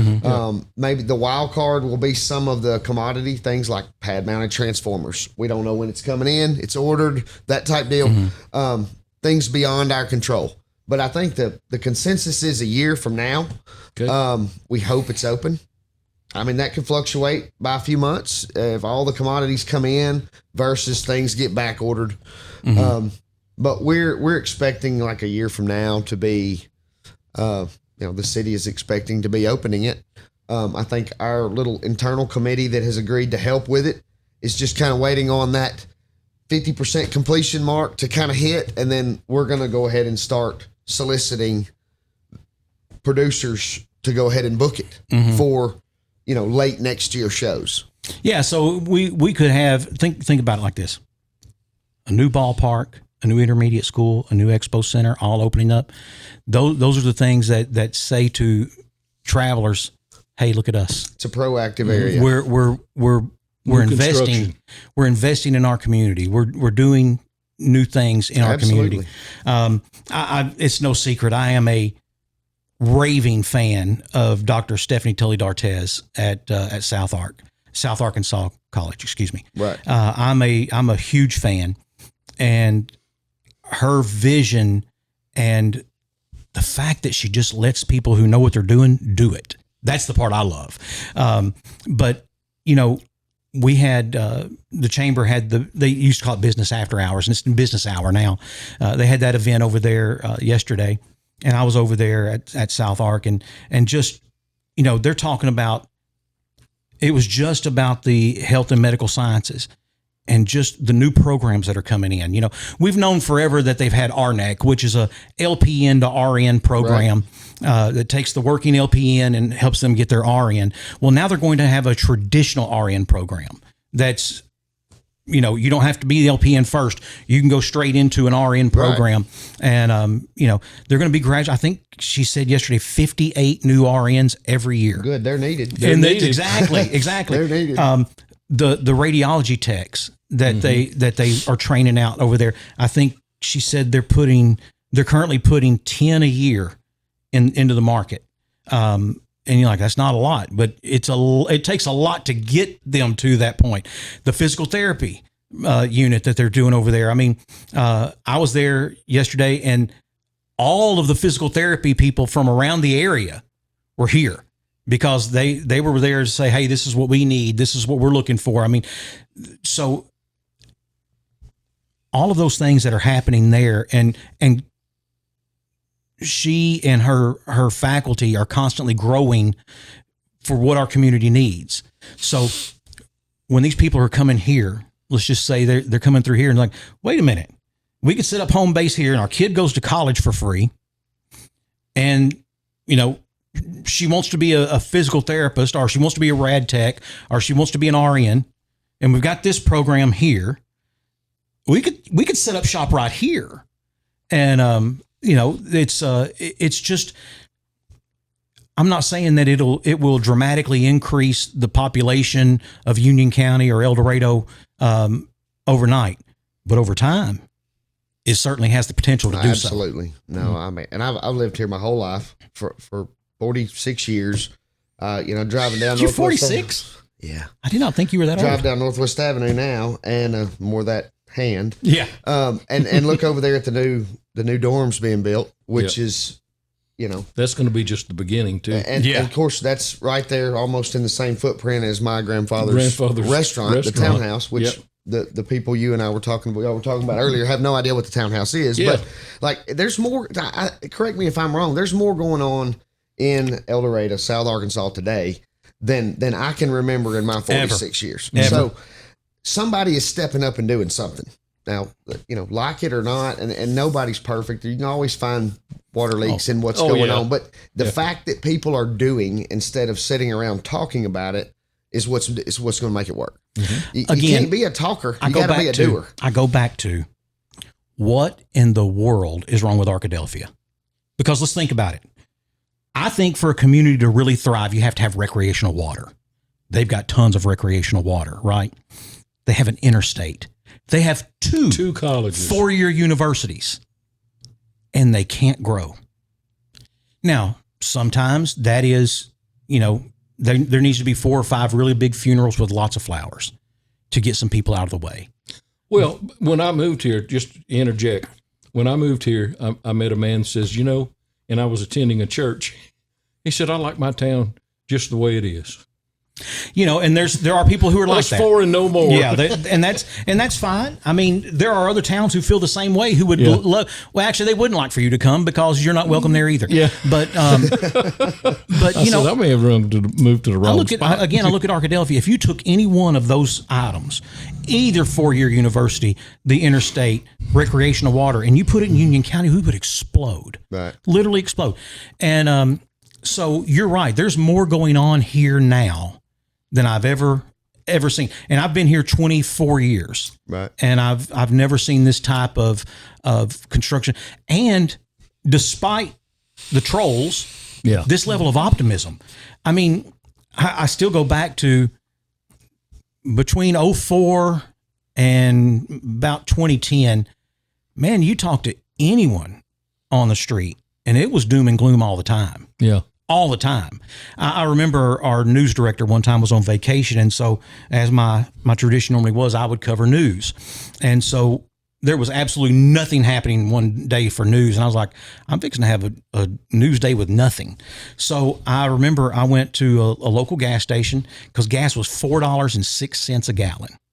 And I went to a local gas station. The guy pulls up in a Durango. And he pops that nozzle in there and it clicks it, and I'm thinking this thing holds 25 gallons. He's fixing to drop a smooth $100.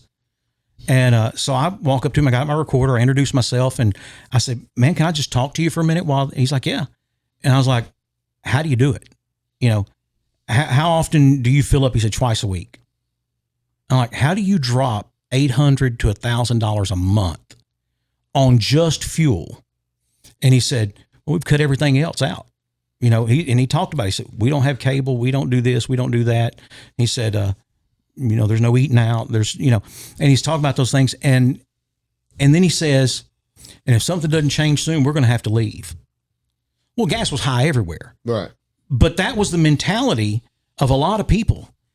And now if you talk to people, they're like, hey, you know what? Fingers crossed. I feel a little tingle on my neck every now and then. Something's happening. Something's going on. Something good's going on. It is. And like I said, the dorms, Boomer, you said it. That's just the beginning. Yeah. That dorm situation is going to be a huge, because it's going to be a draw, boy. Again, when you have a community college, it's to educate your community. You're going to draw people from the outside. Well, what's the best way to keep them? Let them live here. Right. And you think about a kid that's 18, what's the first thing they want to do? Move out. 18-year-olds are supposed to move out. Well, mine's leaving in 2 weeks. So I'm like, dang. Well, mine's not going anywhere. You know what she said? She said, "Daddy, I like my bed too much." Oh. Baby, I can move that bed. Yeah, well, you can have it. Watch this. You can have it, baby. No, she told me the other day she's going to put her a Jimmy Goat in the backyard. And live in that? That's where she's going to live. Hey, Jimmy's 92, still coming to church. Man, listen, you can't go to heaven if you don't love Jimmy Goat. Yeah, and he still knows everybody. Hey, Troy. Jimmy Goad. Sharp, man. Yep. He's sharp. So when I moved to town, here's a rabbit. When I moved to town, I didn't know that portable buildings were Jimmy Goads in South Arkansas. And, and where I grew up in East Texas, we knew Jimmy Goads. Because he sent them everywhere. Mm-hmm. And then a guy there locally started building. And they got a huge plant. Now, they build those Portacool fans that you see on the sideline at Cowboy games. Oh, I rent them. Yeah. So those are built in my hometown of Center, really? Texas. Okay. Yeah. Center. Yeah. I know where you're at. Yeah. Well, this is going to be a great thing. I think so. I'm excited about it. I think it's going to be. I think it's going to be fabulous. I'm looking forward to it. Again, I think it's just yet another piece of that puzzle that we keep seeing it come together. Can't tell what the picture is yet, but it looks good from what I'm seeing. You know, and I think we're going to see, like you said. I mean, listen, for any of you who've ever done travel baseball, you know how much you drop, whether you intend to or not. Horses are more expensive than kids. Every day. Oh, yeah. And we're fortunate enough that I have 6 kids and a horse. I was telling Lane Griffin one time, I was like, man, I'm glad I don't own a horse. He said, yeah, but you do. He said, when you married her, you married that horse. Yeah. I was like, yeah, dadgummit. Well, they bring us a lot of joy. A lot of joy. They are a lot of work. Yeah. Yeah, they are. Yeah. But this like facility you said, will be a good thing. Exactly. I don't know any other way to put it. It will. Yeah. Exactly. Well, for example, I mean, farriers. You know, we were looking for a farrier a while back, and we had to call somebody from out of town. Right. You know, so well, the few that live here, they also work full-time jobs, so they are limited on getting them, and there are some that come in from out of town, and they are slam full. Oh, their appointment book. Yeah. They're like, maybe I can get to you come December. Right. But right now, there's no way. No, it's going to open a lot of doors. Yes. You know, the past's not completely clear on what all doors it will open, but I'm confident it will open doors. It'll be good for the community. Hopefully there'll be some new people get involved in the sport, whether they're showing cattle at high school or, you know, and with the school backing things like this, it opens a lot of doors because they can ease into it. You don't just run out and go buy land and buy a bunch of cattle. That's a nightmare. Yes. That's called a quick way to bankruptcy. Right. But if you can start them young and they learn to ride, they take riding lessons, they start showing cattle in school, those things build into hey, look, the farmers are kind of like bricklayers. They're a dying breed, and we need more of them. We need a whole lot more of them. Well, you know, that's hey, probably a whole some of the most money topic, I've ever made in my life has been from selling cattle. And I know people say, "Oh no, every farmer you hear that." I know what you hear, but I'm just telling you, some of the best money I've ever made in my life was from selling Brangus Well, the cows. market's really good right now, and I mean, if you can't make it, they say if you can't make it right now, you can't make it at all. Can't make it at all, yeah. You know, when you raise them, you start to understand why people eat them. Yeah, they will work you to death. They will. They will work. They will definitely work you to death. Yeah, they're in the highway. They're in the road. I mean, you just want to bang your head on the wall. But then again, they're enjoyable too. I mean, you gotta love it or you can't do it. My favorite thing was again, I had Brangus calves and you know, I think my fence is solid. I think my fence is good. I've repaired every spot. Says everyone. Yeah. And all it takes is one Charolais heifer, 2 pastures over to go into heat. And next thing you know, you're finding your cows wandering all up and down dirt roads across East Texas. You know. But no, it's. Like I said, I don't know what else to say other than I think it's great. I think it will be. It'll have far more good than it ever would bad for the economy, the local economy, the quality of life. I think people are going to really enjoy it once they're able to go experience Well, you sold me, man. I believe you said everything you possibly could say, and it's going to be a good thing. Yeah. And like you say, there's always anything that you do, no matter what it is, there's going to be somebody that's a naysayer. And so you just kind of learn to tune that out. Not any concerns. Yeah. But well, Clark, thank you, man. That's been very informative. I appreciate that. Well, thanks for having me in to talk about it. I look forward. I think a year from now we'll be out there talking about our. Maybe we can do one of these podcasts out there. That'd be great. But hanging off the buck and shoot. Yeah, I'm in. Will you come out on one? No, little junior bull. No. Come on. No, I'm 54. Yeah, and no. Let me just tell you, it'd make your ratings go up. I promise. I don't need any more ratings. Make his Medicare go up. I don't need any more ratings. I need revenue. I got all the ratings a man can eat. We can start a GoFundMe for we're going to need Rideable. Yeah. We're going to need a GoFundMe for my medical bills. need one for his widow. It will be all them kids she's got. Man, she got a bunch of kids. Yeah, it'll be good. Yeah, I do that to her. I do that to her at the store sometimes. I'll look over there at the cashier and I'll say, she got 6 kids, and the cashier would look at her, and my wife, she won't even look up. She's like putting stuff on. She's like, ask him how many of them he sired. Right. Yep. Oh, well, yeah, there's that too. But again, Clark, thank you so much. I'm very excited about it. Really looking forward to it. And yeah, we'll come out. I'm not playing donkey basketball and I'm not riding a bull. So we can just mark those things off. We'll just sit on the bucking chutes and talk about it then. Yeah, or even folding chair. I'm fine with folding chairs. Yeah. So whatever we need to do. Yeah, whatever we need to do. But we're going to take a break. And when we come back, we will have more of Off the Back Porch right after this. When it comes to protecting your home or business, trust the name that's been serving South Arkansas for 3 generations, Cross Roofing and Sheet Metal. From residential roofs to large commercial projects, the experienced team at Cross delivers quality you can see and reliability you can count on. Cross Roofing and Sheet Metal, built on trust, proven by results. Call Cross Roofing today. Put a solid future over your head.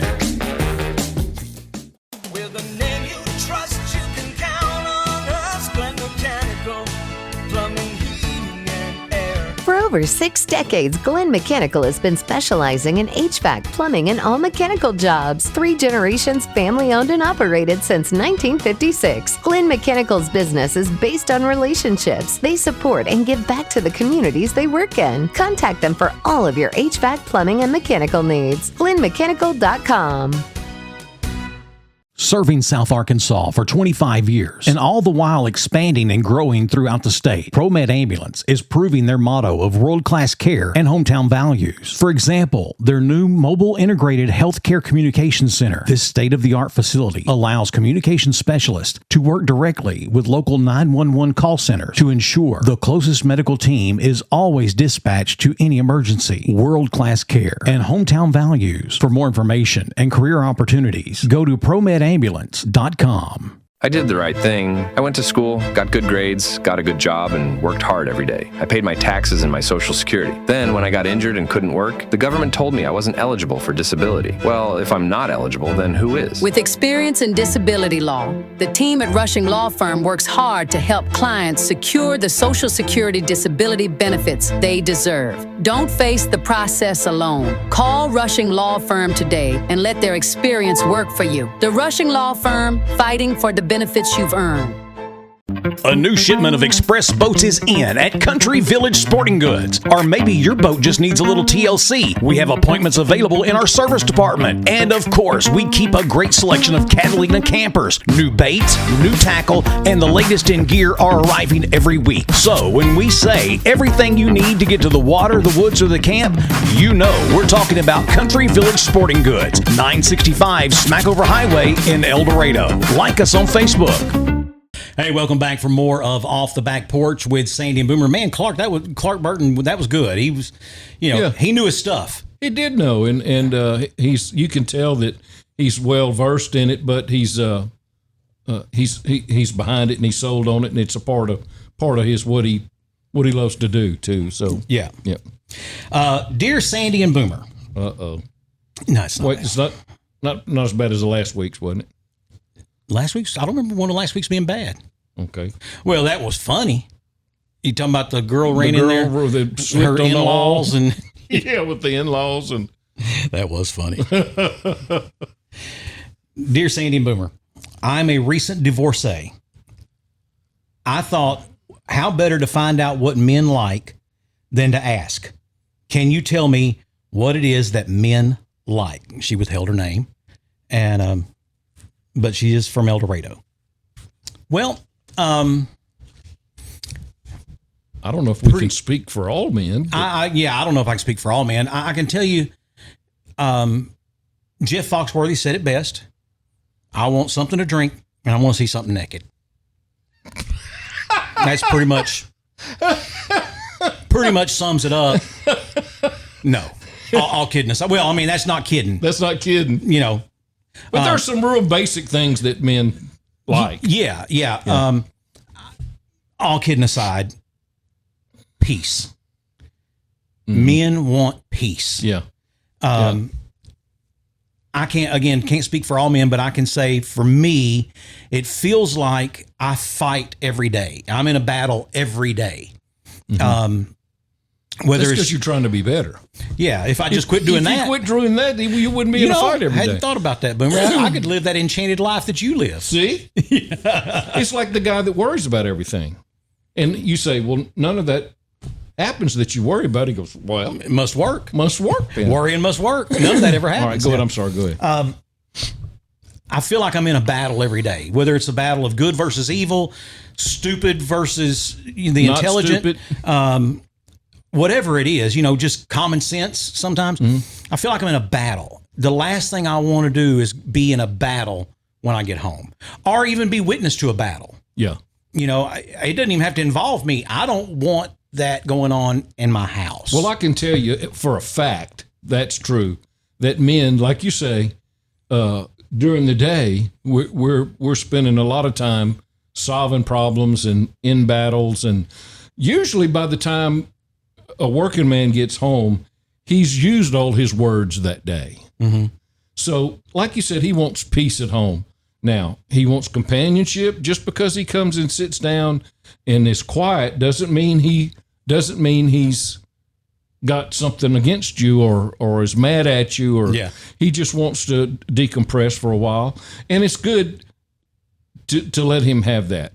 Now, she's a recently divorcee, so she's asking, as she's getting back out into the world and she's doing some inventory and seeing what men like. And first thing I can tell you that myself, I don't like clingy. Mm-hmm. I want you to be independent and like your own things. And I want to be able to do what I like and let you do what you like. And if you want to come with me or you want me to go with you, then I'll do that. The things that I do are all outside things, and Martha's basically an inside person. So she doesn't like to go to dog events, because they're hot and long and all day 2 days. She's, it's all weekend.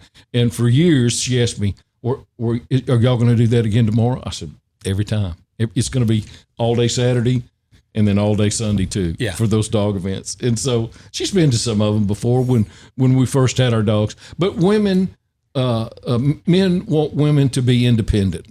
Okay. For the most part. For the most part, themselves.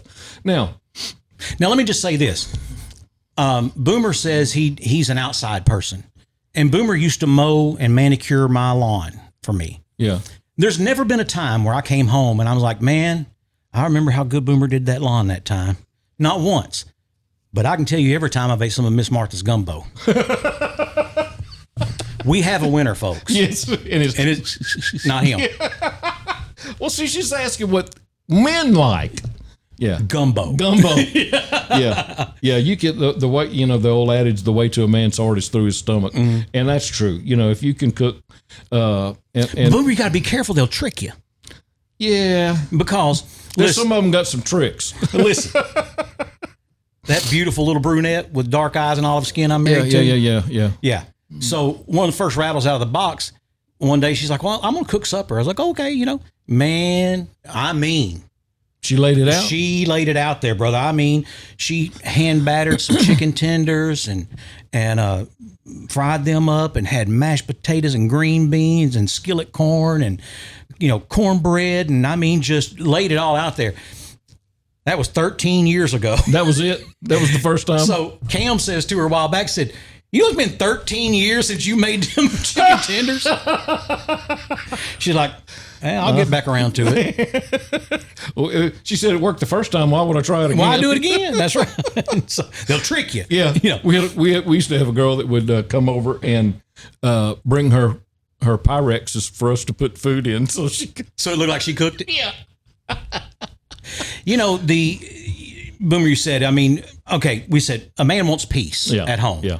And that doesn't mean you can't talk to him and just, he wants a peaceful household. Yeah. Me, I will not tolerate hollering in my house. Yeah. If I have to holler at one of my kids, it makes me so mad because I shouldn't have to do that. I'm not a hollerer. Mm-hmm. My daddy was not a hollerer. Mm-hmm. One time he was with a woman that she was, and I was like, this ain't going to work. That's got to go. Yeah. Now, back when I was single, my sister set me up on a date, down in Texas. And so I went down there and went out with this girl and had a great time. She was funny and attractive, but the next day, she asked me if I would come pick her up, and Daddy was barbecuing, and so we were going to go over there, and she was going to eat barbecue with us, and she had her kids with her, and about the second time I heard her holler at her kids, I looked at Daddy and said, That'd be the last date I go on. That's not going to happen. I can't do it. Yeah. I don't want hollering in my house. And men also like I said, they don't want a clingy woman. They don't want you. They want you to be, I can't speak for all men. Somewhat dependent and enjoy that you're a masculine person, that you kind of a take charge person, but they don't want to be like your whole life depends on him. Okay, this is how I actually had this conversation with someone recently. A man wants to be chosen, not needed. That's good. That's a good way to say what I was talking. Plain and simple. We want to feel chosen, not required, not needed. I've often said I will do anything and everything for the people who live inside my home, because they all either have my last name or they choose to be there, and I will do anything and everything for them, right up until it becomes expected. Right up until it feels like it's not appreciated, and then I'm done. I got you. And look, I've known me for 54 years, and if I can't come. I don't know how to come. You don't back come from back that. from that. Yeah. I don't know how, and I will help do anything. But when it's expected of me, or I feel like it's being taken for granted, or I feel like it's not appreciated, I'm out. And then you need to choose somebody that have like morals and like beliefs, even about if you're divorced, if there's children involved, about how you raise your. Do you holler at your children? Well, then you better pick a man that hollers, because just what happened. There, and I ran into that after I got divorced, and I've told you that story that, the girl I was dating said, "Don't fuss at that child, don't spank that child." I said, "Hey, whoa," and that was the end of that. I own them. So anyway. I explain that to my kids all the time. Like, but Dad, I said, first of all, my name's not But Dad. Yeah. Secondly, I own you. Yeah. And as long as I own you, I get to tell you what to do. And furthermore, she didn't use her name. If you're saying, what do men like, you're saying that you're going to try to be that. No, don't do that. I'm saying you be you and be good with yourself and be your own person, and you will attract the kind of man that you will like. I agree wholeheartedly. It goes back to Cat Williams said, you got to be in tune with your star player. Yeah, your star player. You got to love you first. That's right. And that's one of the hardest things to learn how to do. I have, and we've often talked about my grandchild, my beautiful granddaughter. She said, and she's got a great philosophy for a 19-year-old, which most people don't get at that age. She said, listen, before you can have a relationship with someone else, your relationship with God has to be right. You got to be working on that every day. And she said, you get that relationship correct, and then you will attract, like I just said, you will attract the kind of person that you need for you. And so, I've told the story before too, so I'm going to say it again. When I lived in Oklahoma, I was divorced and living in another town, and I had a friend that was going through a divorce, and she called me up and I said, listen, I'm the wrong person to ask for advice from. I said, you need to go talk to somebody that's been married 30 years. I said, I failed at it. I didn't do good. So, first thing, don't listen to your divorced girlfriends. No. And don't date. Just hang for a while. For a while. I would agree. If you've recently been divorced, the magic number's a year to me. Here's what concerns me about, And again, this is the thing with messages and text and letters and things like that, is that you can't pick up tone, right? But here's what I heard when I was reading that. I'm looking to get married. Quit that. Yeah, don't do that. Don't do that. Yep. You know, because I'm telling you, I had zero intention of marrying again. Me too. I was. I mean, I wasn't saying never. I wasn't foolish enough to say never, but I'm just like, that's not on my radar. Yeah, it wasn't on mine either. And for a lot of years, till I met Martha. And then when I met Casey, I mean, when we started dating, I knew. Now, we were engaged a long time. We were engaged a long time before we got married, but, and I think that was necessary as well. One, weddings are expensive.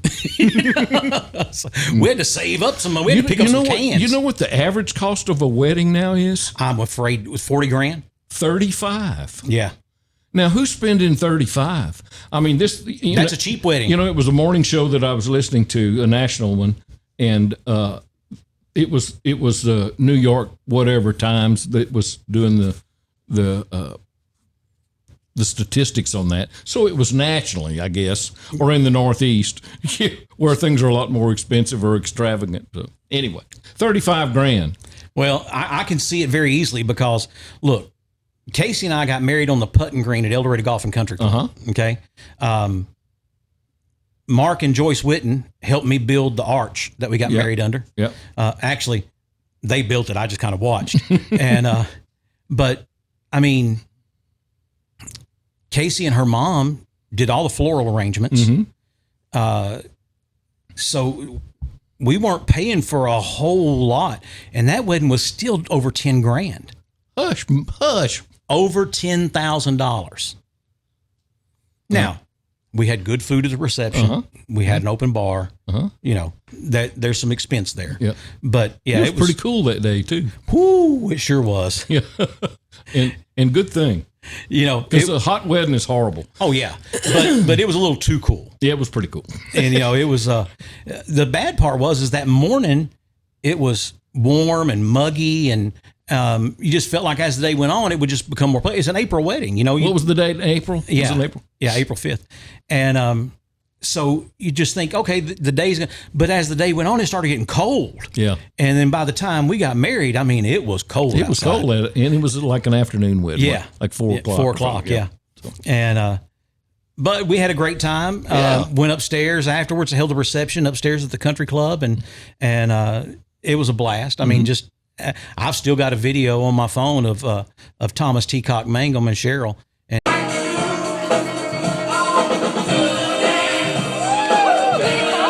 Teacock's breaking it down, but he's dancing. He's dancing. He's not dancing. He's not dancing. He's dancing. Yeah. And, but you know, it was we had a good turnout, and very grateful for everyone who came. And but yeah, it was $10,000. Now isn't that something? that was 12 years ago that happened. And so yeah, I mean, 40 grand. So then most of that was just on the reception then. Yeah, for the most part. I mean, she did great picking out her dress, and which amazes me because she can stand right there in her closet right now and can't pick out something to wear for tonight. But she did a great job picking out her dress. Yeah. You know, again, the flowers, her and her mom did them, and it was fabulous. I mean, there was nothing about that wedding that said it looked cheap. No, it wasn't. And you know, there was a young lady. Just because you're outside venue's fine. There was a young lady who was food and beverage manager at the country club at the time, and then it dawns on us: oh wait, we're going to walk across this golf green, and her shoes are going to sink. You know, those heels she's in are going to sink across this golf green, and so, being the smart thinker she was, that young lady who was the food and beverage manager, she runs and gets some black tablecloths, and she runs out there and she starts laying them out in a train in an aisle, if you will. Mm-hmm. And So that worked. I mean, everything, it was just, it really I thought you were did. going to say she went and got her some golf cleats. And Yeah, there you go. That'd have been easier. Yeah, put her in some golf cleats. That'd have been fine. But yeah, everything went well. But again, that was $10,000. It was more than $10,000. And so yeah, I can imagine. I mean, I'd hate to know what you spent on Amanda's wedding, because now, again, y'all did the catering. Yeah, we did the catering, but we still had to, you got to buy that food. You got to buy that food. And we had shrimp. Yeah, and there was some scrimps involved. A lot of scrimp. Yeah. I still think the funniest thing was where I grew up, it was a tradition of you get the new couple a plant or a tree, and you put a bunch of clothespins on it and put money on it, and it's their money tree, you know. And so I bought she and Shane this really nice rubber tree, and our rubber plant, and I put all the little clothespins on it, and I put 5 You seeded it $20 bills on there. I put 5 20s on it, and I took it to the reception, and I set it right there in the very front when you walk up. And people come by and took them off. Somebody came by and took one of the 20s off. At the end of the night, there was 4 20s. That's all that was on it. It was kids. It had to be. It was a kid. Had to be. It had to be. But I remember Henry Frisbee was the DJ at her reception, and he did a great job. Yep. He did a fabulous job. Yep. He was upstairs at the. Where you live? What's the name? No. Her reception was at. Wasn't it at the Newton House? Mm-mm. It wasn't at the Myrtle House. Amanda's. Amy's was. We didn't have Amanda's there too? I'm pretty sure it was at the Newton House. Ooh, I don't remember that. Here we go. Who are you going to do? Just call her. Call Amanda? Yeah. Let's just see. You going to put her on speaker? Yeah. Yeah. She's still as Barrios on my phone. She's only been married 30 years. She's got a college kid. Amanda, it's Sandy. This is actually, we're recording a podcast right now, and your dad and I are having a slight disagreement. And I just want to know, where was your wedding reception held? I'm pretty sure I remember it being at the Newton House, but I could certainly be wrong. I'm used to being wrong. I'm married. So just if you could text me back and let me know, I would appreciate it. Thanks. Because she remembers. Yeah, she'll remember, of course. Yeah. Yep. So I'm walking her down the aisle, and they open the back doors, and she's sucking air. I said, breathe. She was so excited. I've rarely met a young woman who was as excited to be a wife and a mom as Amanda was. Yeah. Yeah. And Shane said, she said, Amanda kept wanting more kids. He says, and what was I going to do to deny her that? She just wanted more. I said, well, good for you. Yeah. Bully for you. Yeah. And, and here's the thing. We talk about find somebody who's like you. Shane and Amanda were total opposites. Diametrically opposed. Yes, 100%. He was so laid back. He is still a laid back guy. And Amanda's driven and she has drive and she's wired. She has gumption and why did producer Elizabeth start laughing when I said gumption? Is that a bad thing? No, when I said wired. It was wired and gumption. It was, I'm trying to figure out. I mean, I'm sorry, Amanda, if you don't have wiring or gumption, but but they complement each other perfectly like that. They do. And but yeah, I mean, I don't know if I ever knew. I don't know what that wedding cost, but it couldn't have been a cheap wedding. It is the only wedding I've ever been to that there was an altar call. Yeah, we did have an altar call. I'll say that. My nephew did do an altar call. I do recall that. But that was fine. Because I had someone that was a little bit put off by that. Oh, I know. I was sitting next to him. And so I told them at the reception, I said, listen, if you're going to eat my shrimp and drink my beer, then you have to listen about my Jesus. That's right. And that was quote unquote. That's exactly what I was standing there when you said it. It's exactly what you said. They came and expressed their displeasure for being offered a chance to live eternally. Here's the funny part. So I'm in a Protestant sandwich, right? Yeah. The couple sitting to my left were Catholic. Yeah. And the couple sitting to my right were Catholic. Okay. And so you're Protestant sandwich. Yeah, I'm the Protestant sandwich. And so the couple to my right is the ones that had the real problem with, preaching, grace and faith and eternal life. And the other Catholic couple was like, when I asked them because we all rode together, I'm like, we're going to the reception. I said, did that bother you? And they're like, no, not at all. Yeah. But the other Catholic couple, boy, I mean, the wife in particular. Yeah, it was just the wife. Yeah, she was not happy. And she's divorced now, by the way. Yeah. Well, anyway. She can never be a music minister. No, she couldn't be a music minister. So,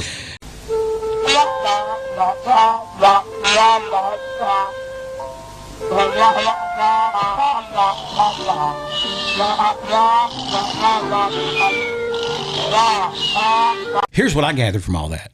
That's a bunch of crap. So it does matter if I'm watching the game or not. It does. Because my team starts winning when I'm watching. Yes. And then I get up and go to the bathroom. And they lose. I still blame my beautiful wife to this day. For getting in the way? To this day for the Astros losing the World Series to the Braves. Because she got up and left the room. And when she did, the wheels fell off. And it's her fault. And I apologize, Houston. Yeah. I apologize. So it's y'all's fault. Yeah. I had no idea she wielded that kind of power, but evidently, remember, you've just proven it physically. Yeah. So the whole universe is dependent upon who's watching. Who's watching. See, if I'd known I had that kind of power, I'd ask for you'd more been money. Watching a lot, huh? I'd ask for more money. Well, you got to convince them people that giving the money out. Yeah, I hadn't done that yet. I hadn't figured that part out yet. But the one of, the tree falling in the forest, if there's no one there to observe it, it doesn't make the sound. Right. And if you're married to your wife, you're wrong. Amen. Because that's observable. Just say that's you're wrong. Observable. Yes. And then there are places that you can't get to from here. Okay. So that answers all the questions of the universe now. I'm just saying that right there. This, and I've been studying this for a long time. I'm sorry, since about 11 o'clock now, and it's I'm a deep thinker. You just got to go with me. Here's the worst part of all this, folks. What? I'd hate to see his algorithm now. Yeah, it is going to be some kind of MacGyver messed up. I mean, listen, the videos he's going to be sending me for the next 2 weeks are going to be about not Scientology, but what was the other one? Dianetics. Ron Hubbard. Yeah. So y'all set it around my phone. See, it'll listen. Yeah, the phones listen. So I was in STEM long before we even knew what STEM was, is what I'm saying. I was around all that. I roomed with them. Yeah. Yeah. You're engineers. You're over there playing Inagata Davida. Yeah. And they're over there figuring out that, light travels where you look. Yeah. So look over there. All of a sudden it makes everything else I have on my paper feel dumb. I'm just saying. Boomer, Zennials, as some call them. Is that the babies being born today? No, that's Gen Alpha. Okay. But Zennials are Gen Z who identify as millennials because they were very early on. Or again, they grew up with older siblings who were millennials. And it happens. There are millennials who identify as Gen X because they either were right there at the cusp of the generational change, or they had older siblings or whatever.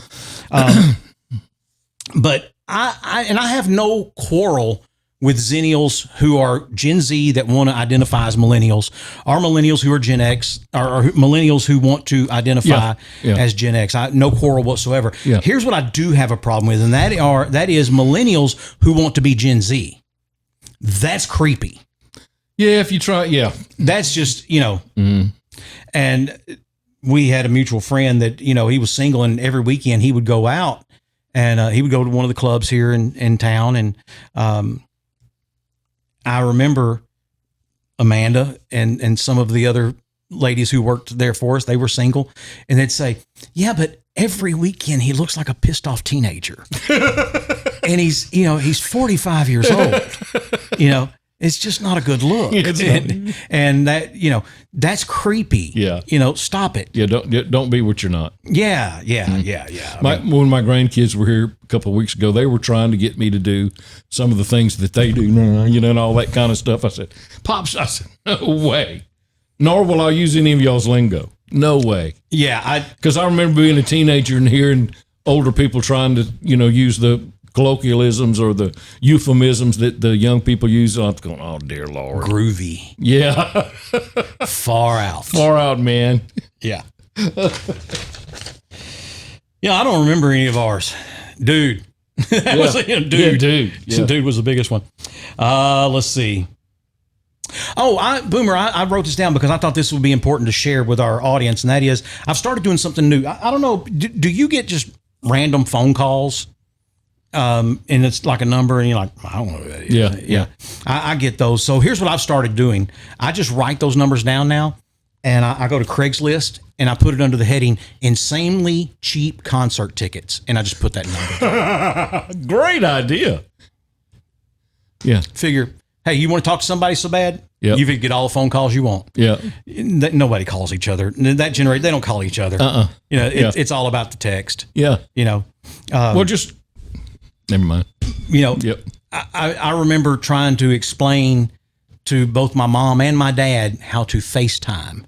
And my mom finally got it. Daddy couldn't get it. Yeah, I don't think he ever did.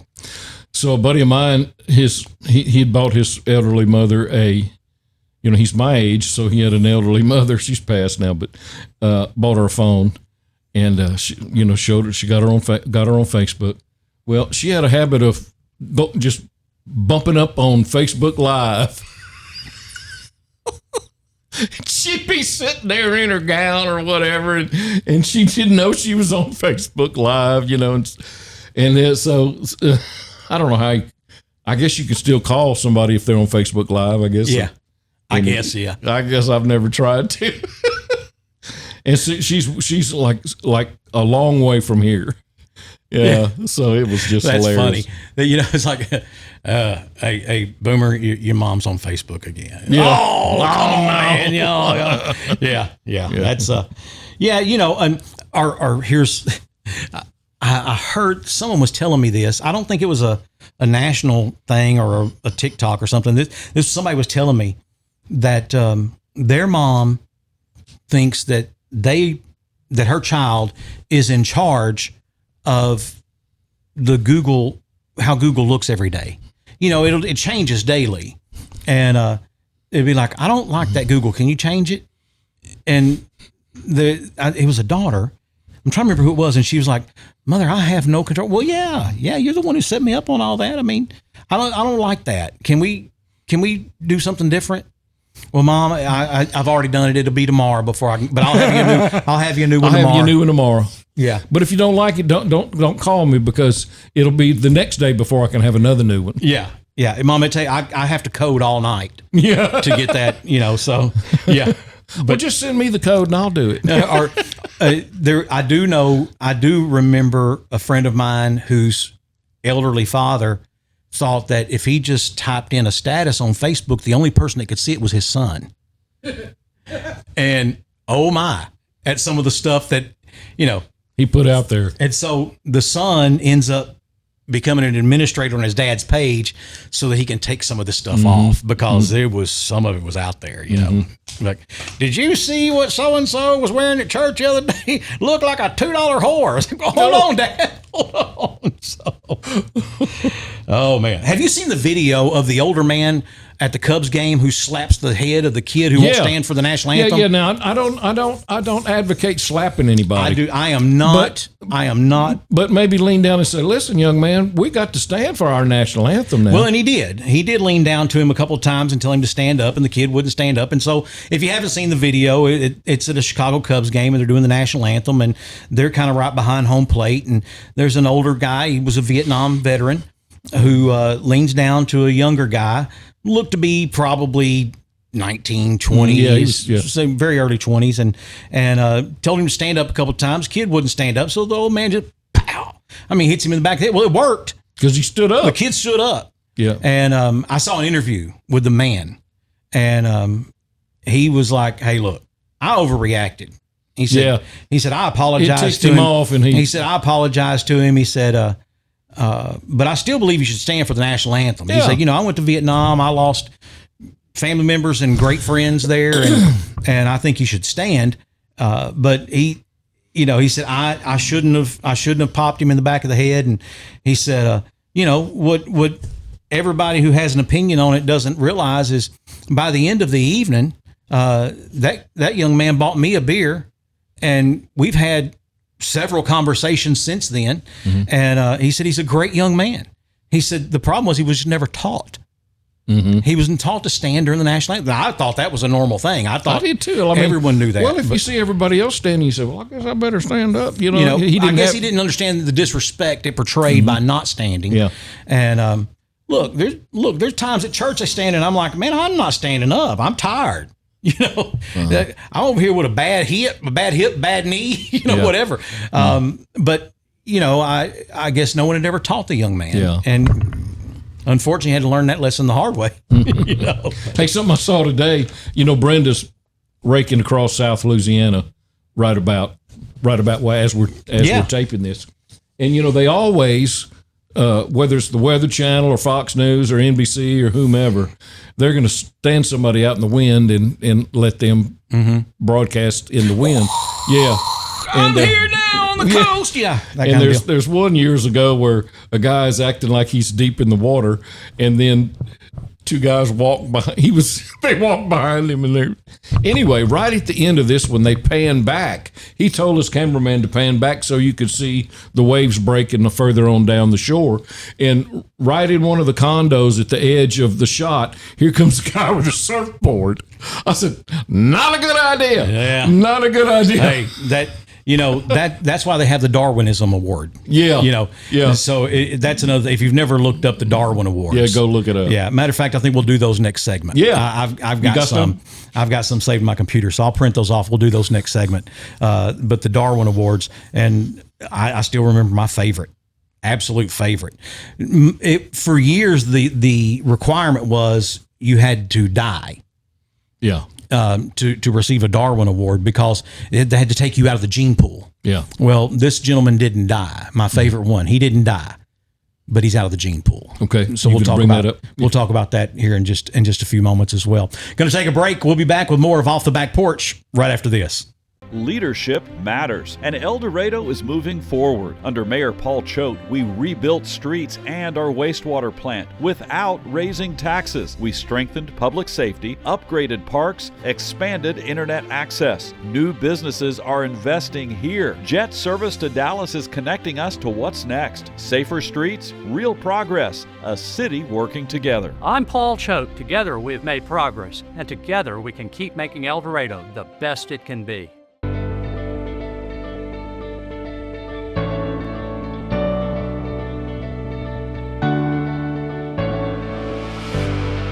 Rated the #1 course in Arkansas by Golf Week, Mystic Creek is truly a hidden gem, complemented by a modern clubhouse, complete with panoramic views.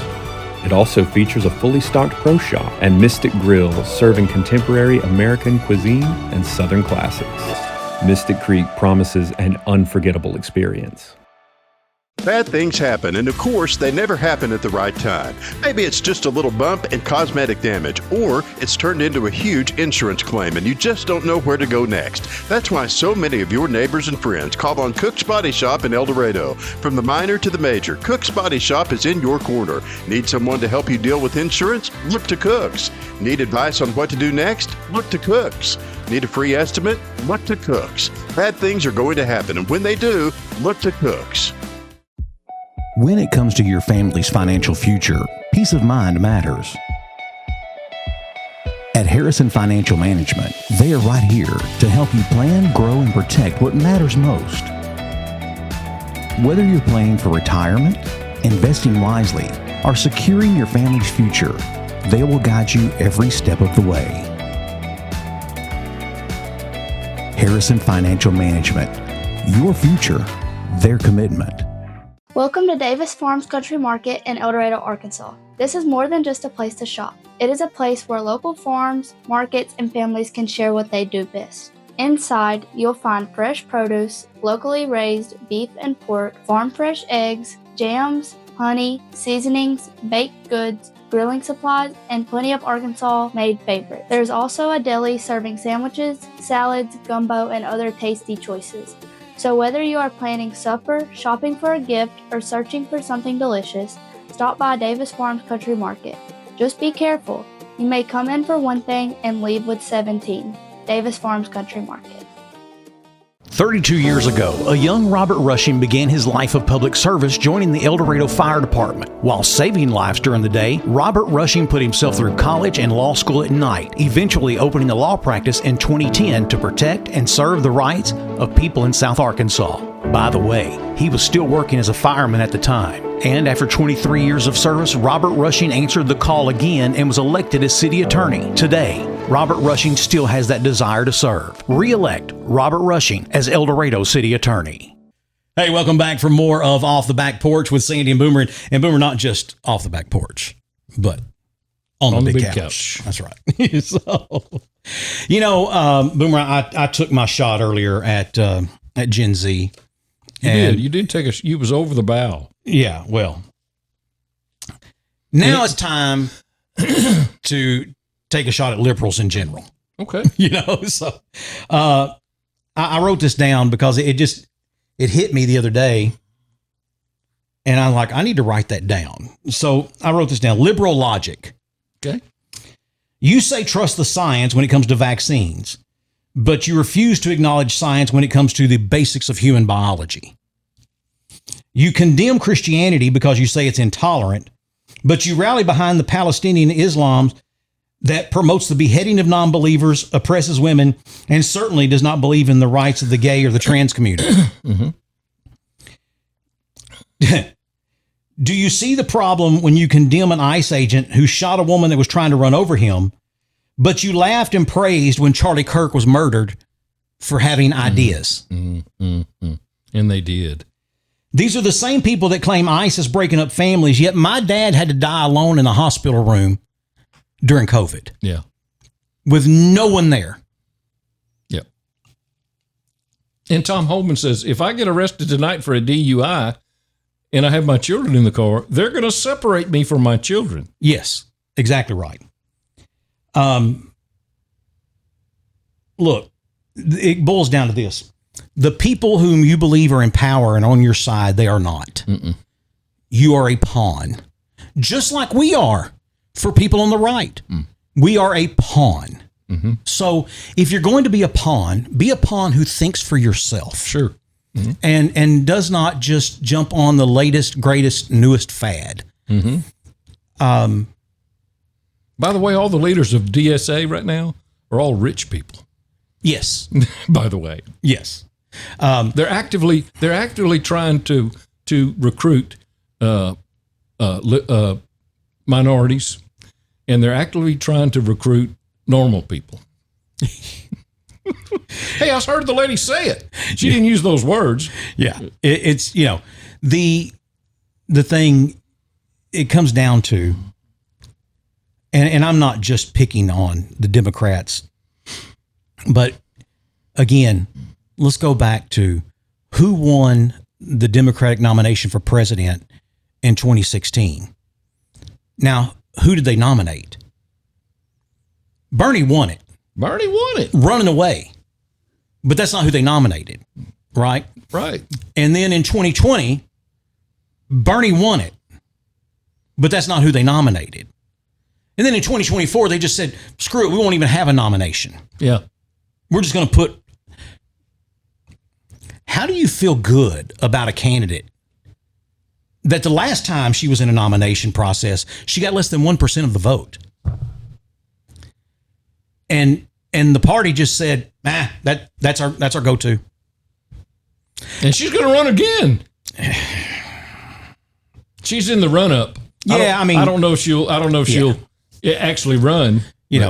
And look, I am so far removed from national politics as being an insider. I once was an insider. I am not any longer. But there are lessons that I've learned that are almost immutable laws. I mean, just things that are there. Gavin Newsom is peaking too quickly. Yeah. I don't think he makes it through to the end. Yeah, he's a chameleon too, though. Kind of like Jeb Bush in 2016. Yeah. Exactly.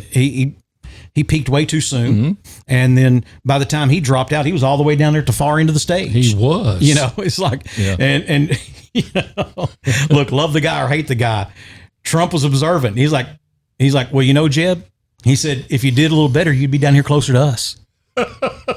He's ruthless. Yes, he is definitely ruthless. But he give them all a name. He did. Little Marco. Yeah. He give them all names. And now Donald Trump couldn't run the country without Marco Rubio. Yeah.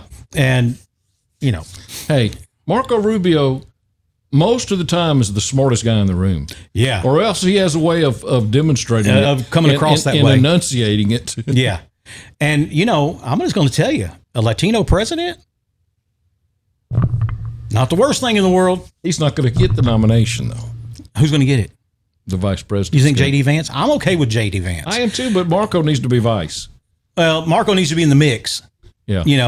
I heard one comedian say, wouldn't you know it? He said, so we don't have we have a Secretary of State and then we didn't there's another position. Is it Homeland Security? Yeah. That he said, give the Mexican 2 jobs. I heard that. Give the Mexican 2 jobs. He won't. We're not going to increase his pay or anything, but there's prestige there, Marco. Yeah. Well, they were giving. But Marco's running all of Venezuela right now. You don't think he is? He's running Venezuela. You know when they're gonna? What's his name? Morano. What's the guy from? Oh, the Venezuelan dictator. Yeah. They had his hearing, and you know when they set the trial for?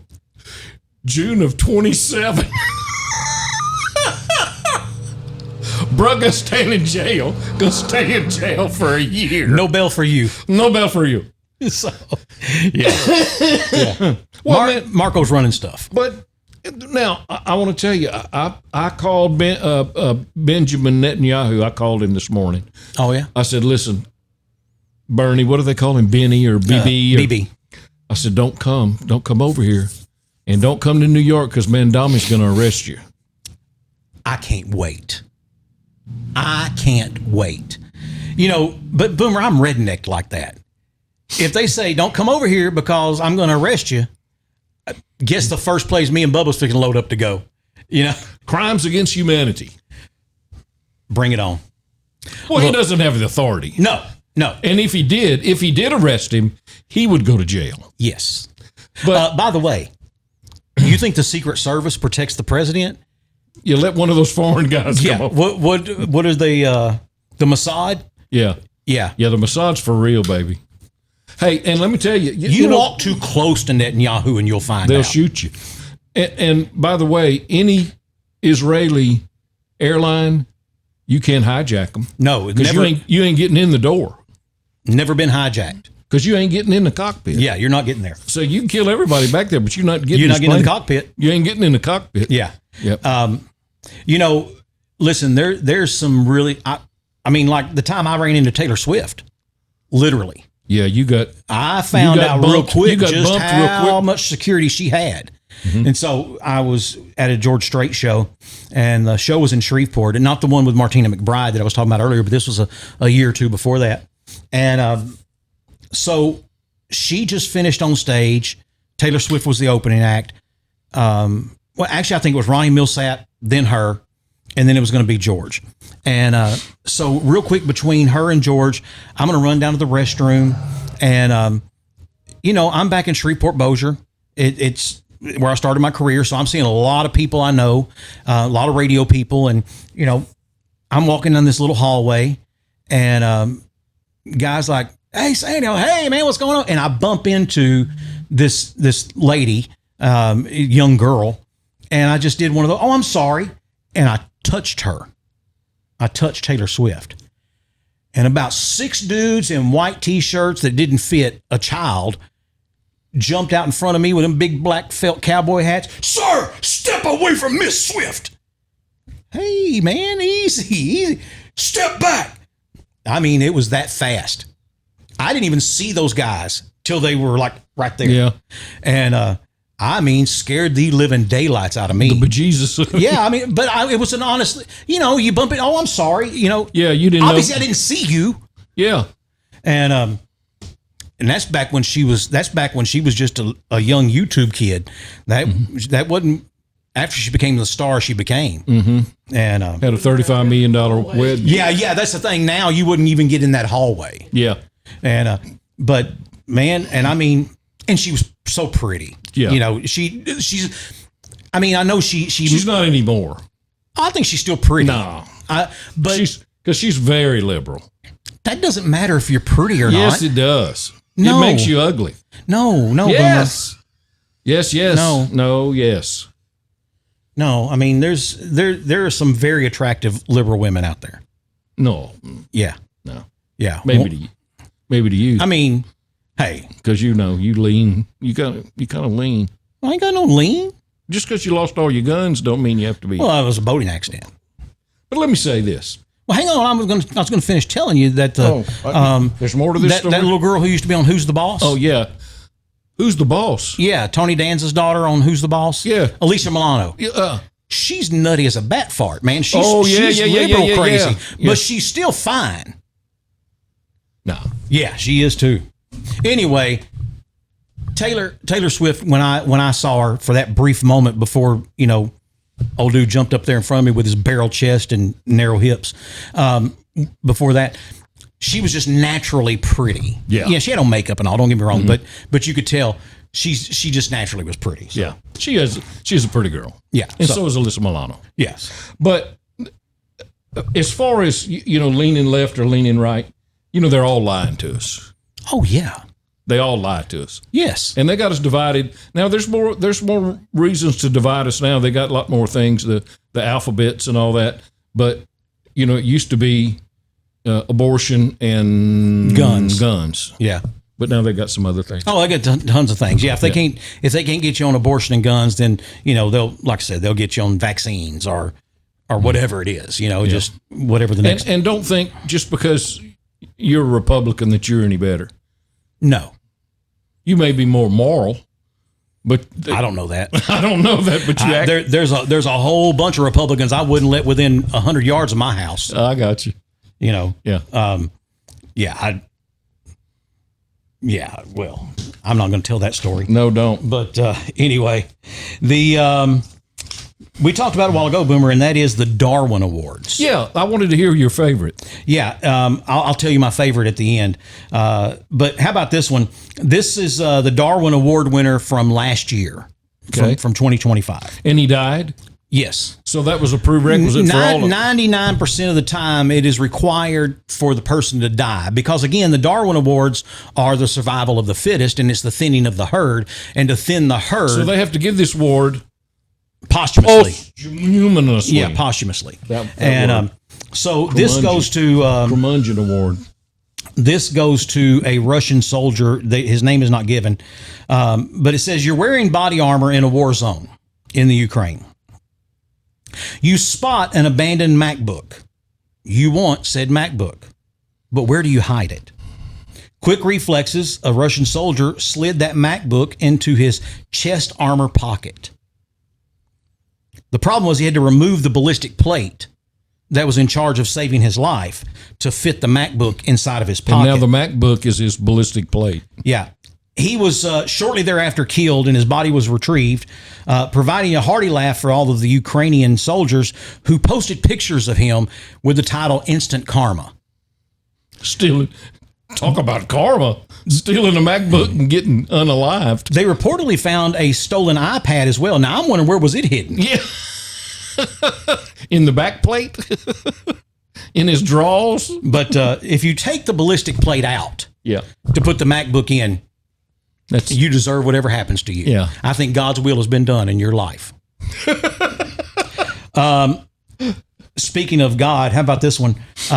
Boating on Lake Seminole was a delight to Sean and his friend up until the boat began to take on water and they had no life vests. Other boaters on the lake called the Pinellas, Florida County Sheriff Rescue Team on Friday afternoon shortly after 2 p.m. and they were safe on land again. Catastrophe averted. Kiss the earth. But Pastor Sean, 39, evidently wanted to save his boat. So he calls a friend to ferry him back out onto the lake so he could rescue his ship in distress. And that's understandable. But why did he go out there again without a life jacket? Around 5:30 p.m., poor Pastor Sean tried to transfer to the little boat, and it actually capsized. Not so easy to jump from one boat to another, right? Especially when it's already foundering. Now, here's the bad part. Poor Pastor Sean was in the drink and did not know how to swim. Now, ladies and gentlemen, this public service announcement from Sandy and Boomer. I know I tell you all the time that not to listen to us because we're idiots, but you can take this one home. If you do not know how to swim, don't get in water. Not without some noodles or without something that's buoyant. There are certain laws. Buoyancy is one of them. Yeah. And you would need something that's going to keep you afloat since you can't keep you afloat. Now, I realize there's people who've never swam. They don't know how. I get it. Yeah. But I taught my 6-year-old last weekend how to float on his back. Yeah. Pastor Sean is no longer with us, and therefore he gets the Darwin Award. This is the winner from 2022.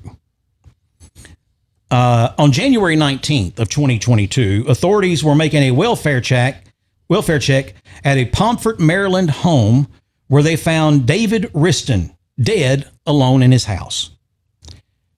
Except for the 124 serpents that were living there with him as well, including cobras, rattlesnakes, a black mamba, and a giant python. The exotic snakes were evidently housed in a beautiful habitat enclosure in the living room, but the door, which was locked or activated by a lock, was open, which means that Mr. Riston had to have opened the door. Yeah, because snakes don't have any hands. They don't have hands. Or shoulders. Yeah. And the autopsy confirmed that 49-year-old David Riston died of accidental snake envenomation. In other words, he got bit by a snake. Yeah. If you're going to keep black mambas and rattlesnakes and cobras, make sure you close the door. Or don't open it. Or just don't. Do it. How about just not having them? Yeah.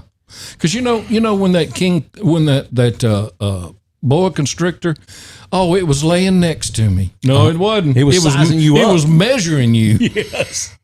It's sizing you up. Can I eat this girl? Yeah. I've told the story to my kids since they were little. Lady walking home one day and a freak cold front come through, and as she's walking home, there's this snake and it's frozen, just laying there on the ground. And she takes it home and she puts it in front of her fireplace and it warms it up. And she went to the pet store and bought a little mouse and fed it to it, and then got it a little bowl of milk and then she's sitting in her recliner and watching television, and the snake crawls up on her lap and she's petting the snake and it bites her. And she's like, "What am I going to do? You are a venomous snake, a very venomous snake. And now I brought you to my home. I warmed you. I saved your life. I fed you, and you've bitten me, and I'm not going to have time to get to the hospital." And the snake turned around and said, "Hey, lady, you know it's a snake when you brought me home." Yeah.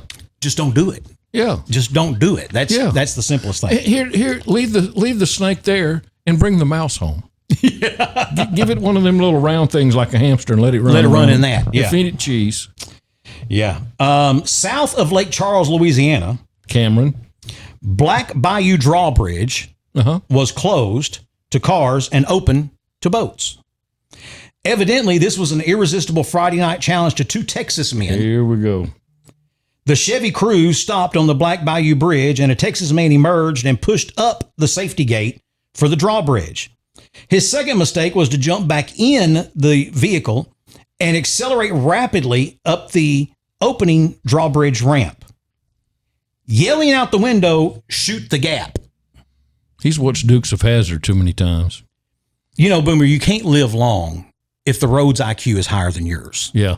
You're just not going to make it very long. But because these two Texas men, unlike the Blues Brothers, lacked cop tires, cop engine, cop suspension, and a mission from God, a witness observed a passenger emerge and push up the arm of the safety gate back in while the driver backed up a bit, accelerated hard over the drawbridge edge, and over the bridge and through the waves are the double Darwin Award winners. Wow. Yeah. This evidently happened at 2 a.m. The car sank from sight and was not an easy task to locate.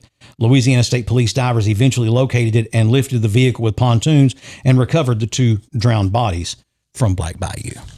Darwin Award winners. Now, that could be in the drunk, high, or stupid category. It most certainly could be, yes. My favorite Darwin Award winner, the person did not die. Okay. Group of buddies are out playing golf. There's some adult beverages being consumed. And one of them walks over to the ball washer and puts his ball in there and spins it around, you know. And one of them gets the bright idea. He's going to wash his balls. His personal ones. Yes. Okay. Pulls the golf cart over near the washer. Stands up on it. Stands up. Teabags, I don't know how to describe it. Teabags the ball washing apparatus. Yeah. And then reaches over and cranks the handle.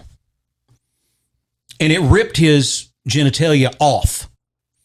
And he wins the Darwin Award because although he did not die, he is now out of the gene pool. Yeah. He cannot reproduce. No. That's my favorite Darwin Award winner. And that's a good thing. Yeah. Favorite Darwin Award winner of all time. You've never told that story to me. Yeah. That's I read that a while back and I was like, man, that takes a special kind of special. You hear me? It does, you know. So. And a lot of libations. Yeah. Because anybody that would do that in a sober mind, you know, when you say, "Here, hold my beer, watch this," you know, that's never a good idea. It's probably not going to end well. Mm-hmm. You know, what'd you call it earlier? My axiom? My axiom has long been this. Drunken words are just sober thoughts. Okay? Yeah. You just I have never one time heard of someone doing anything under the influence of alcohol that the alcohol made them do it. All alcohol does is lower your inhibitions. Mm-hmm. You already had that in you to begin with. Yeah. So, dude had some kind of fetish about wanting to put his junk in the ball washing machine. Yeah. Just because it's called a ball washer. See, I don't want it. You know, that's why a lot of guys that he said, well, his wife said, "Well, let's go dance." I got a 3-drink mini. I got to have three drinks before I can get up and dance in front of anybody. In front of people. I've heard guys say that. Yeah. Hey, but those are the most fun guys to watch too. Because they think they shouldn't be dancing. Yeah, they think they can dance. Yeah. After 4, they don't realize that there's no one else on the floor. Yeah. They didn't realize we were praying over the meal. Yeah. Ooh. I love it. That's my job. So the 18-year-old, if, when you're 18, you're pissed off at the world anyway.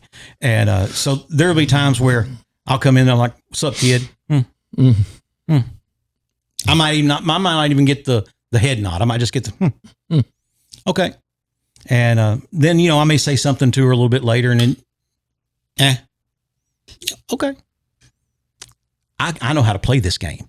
You're the 4th teenager I'm raising. Mm-hmm. Doesn't bother me at all. Yeah. So I will then walk in the living room and I will just break out my best dance moves ever. And she'll be like, "Dad, please stop." Oh, no, baby. I'm feeling it. This is my jam, girl. And I'll say, "Alexa, play blah, blah, blah." and he'll start playing. I'm just, and I see, you want to see me drop it like it? No, I don't want to see you drop it like it's hot, Dad. The most embarrassing moves that you can possibly do. Yes, absolutely. I'm going to do the sprinkler. Yeah. The running man. Yeah. The Cabbage Patch. The Tootsie Roll. Let me see your Tootsie Roll. I'm going to have them all. I'm going to twerk. That's why I had to go to the doctor that time. I told you I was from weed eating. It wasn't weed eating. I was twerking. So, yeah, I mean, I don't. And the bad part was I used to dance, but I would country dance. Yeah. You know, I dated this girl that, man, she taught me how to 2-step, 3-step waltz, the schottish, you know, all those. I knew how to do all those. And it's just, again, one of those things, you don't use it, you lose it. Yeah. And, now, the lovely Mrs. Sanford and I, we've went and danced a few times, and it's just... I had some buddies when I was in Oklahoma that were a rock cover band. Yeah. And they had some fame. They were the band with the Eagles when Loving You Feeling, what's his name? Roy Orbison. Yeah. They were his band that was fronting the Eagles on a tour. Okay. And so they had some fame, but it never panned out for them. So they were back in Western Oklahoma, and every year they would go play a whatever it was at Wichita Falls. There was a college there that they would go, and so I rode with them. They said, "Now, Troy, they're going to 2-step to every song." Yes. And they did. Yes. Any rock Didn't song. matter. They're making, the 2-step circle. And, yeah. And I said, that is hilarious. But I'm going to say this. I love watching people 2-step. 2-step is fun. It is. It's fun to watch. It's absolutely fun. Yeah, again, I go back to when I was a kid and Daddy, he had this black felt Stetson hat, and I could spot him anywhere in the room. And he sat me up on them feed sacks, and I was about 8 years old. Sat me up there, and I was watching him. I could see him, and he 2-stepping the entire night, and it just brings back those memories. Those are good memories. Yeah, that and especially out there in that Texas Hill country. I mean, those people they work hard, they play hard. Yep. And everybody, it was nobody didn't know how to do it. Right. Everybody knew how to. And wherever you were, I mean, when that girl and I broke up, she was starting to teach me how to swing and Western swing. And man, I'm going to tell you something. First of all, you got to be sure your upper body core can handle that, because you're slinging her out here and you got to grab her again, and not dislocate anything. Yeah, exactly. Hers or yours. Yeah, but she, on the other hand, she's got to be able to keep her equilibrium. Because, man, sometimes she looked like a figure skater, Yeah. through there. And that was hard. That was hard learning that. Yep. But I never did that. I didn't learn that. I was the one time I got to introduce George Jones on stage. Once I went back to my seat, there was a couple that danced the entire night, and they were fun to watch. Man, they were. They were, and it wasn't a dance show; it was a concert, and they were dancing. Yeah, they were dancing though. But I think every concert I've ever been to, at least in Texas, is somebody's going to end up be dancing. They're going to end up 2-stepping or waltzing or whatever as it goes along. And man, look, I don't like waltzing.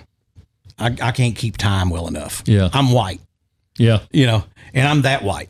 Yeah. I oftentimes say I'm white, but I'm not that white. Well, I am that white. I can't, I can't, I can keep time with a 2-step and again, used to be able to 3-step and, but no, I can't waltz anymore. It's, no, it's not any fun anymore. Yeah.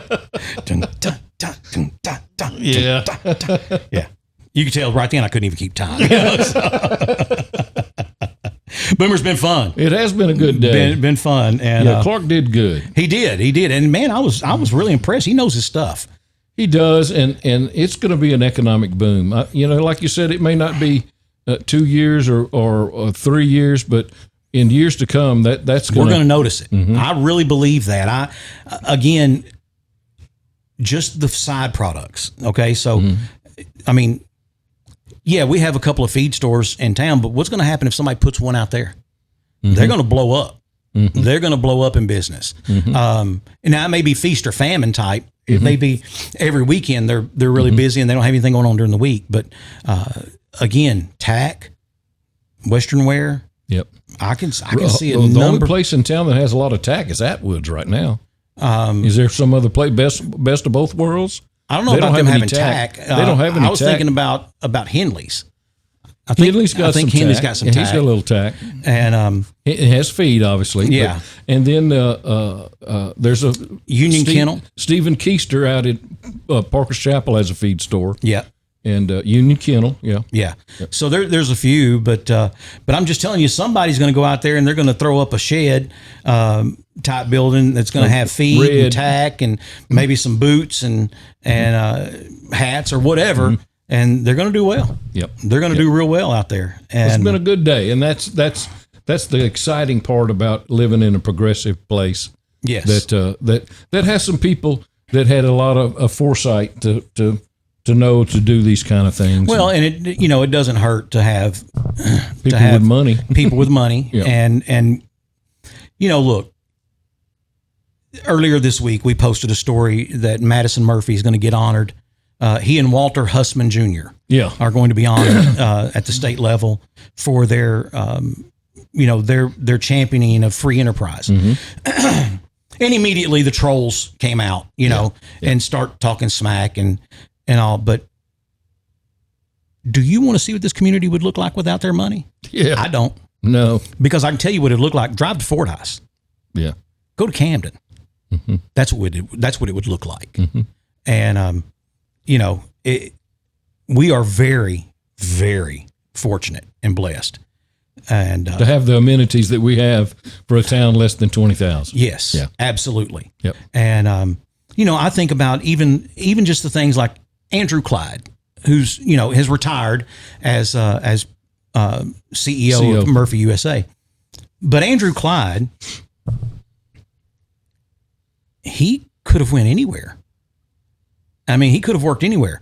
He grew up in El Dorado and came back home to run Murphy USA from the time it spun off of Murphy Oil. Yeah, and did a good job at that. And and now he's on the speaking circuit, and he's going around all over America. I saw a video of him the other day. He's at a university, and he's like, "How would y'all like to know that had you lived in the town where I was, you could be going to college for free?" And man, our kids were like, "What?" And he's telling them about the El Dorado Promise. And, you see faculty members are like writing it down and stuff. I mean, those are the kind of things that we can, and I've said before, again, if we had to do it over, there's a lot of things I would hope we would have done differently. We just didn't. We didn't have the housing. We didn't have the infrastructure.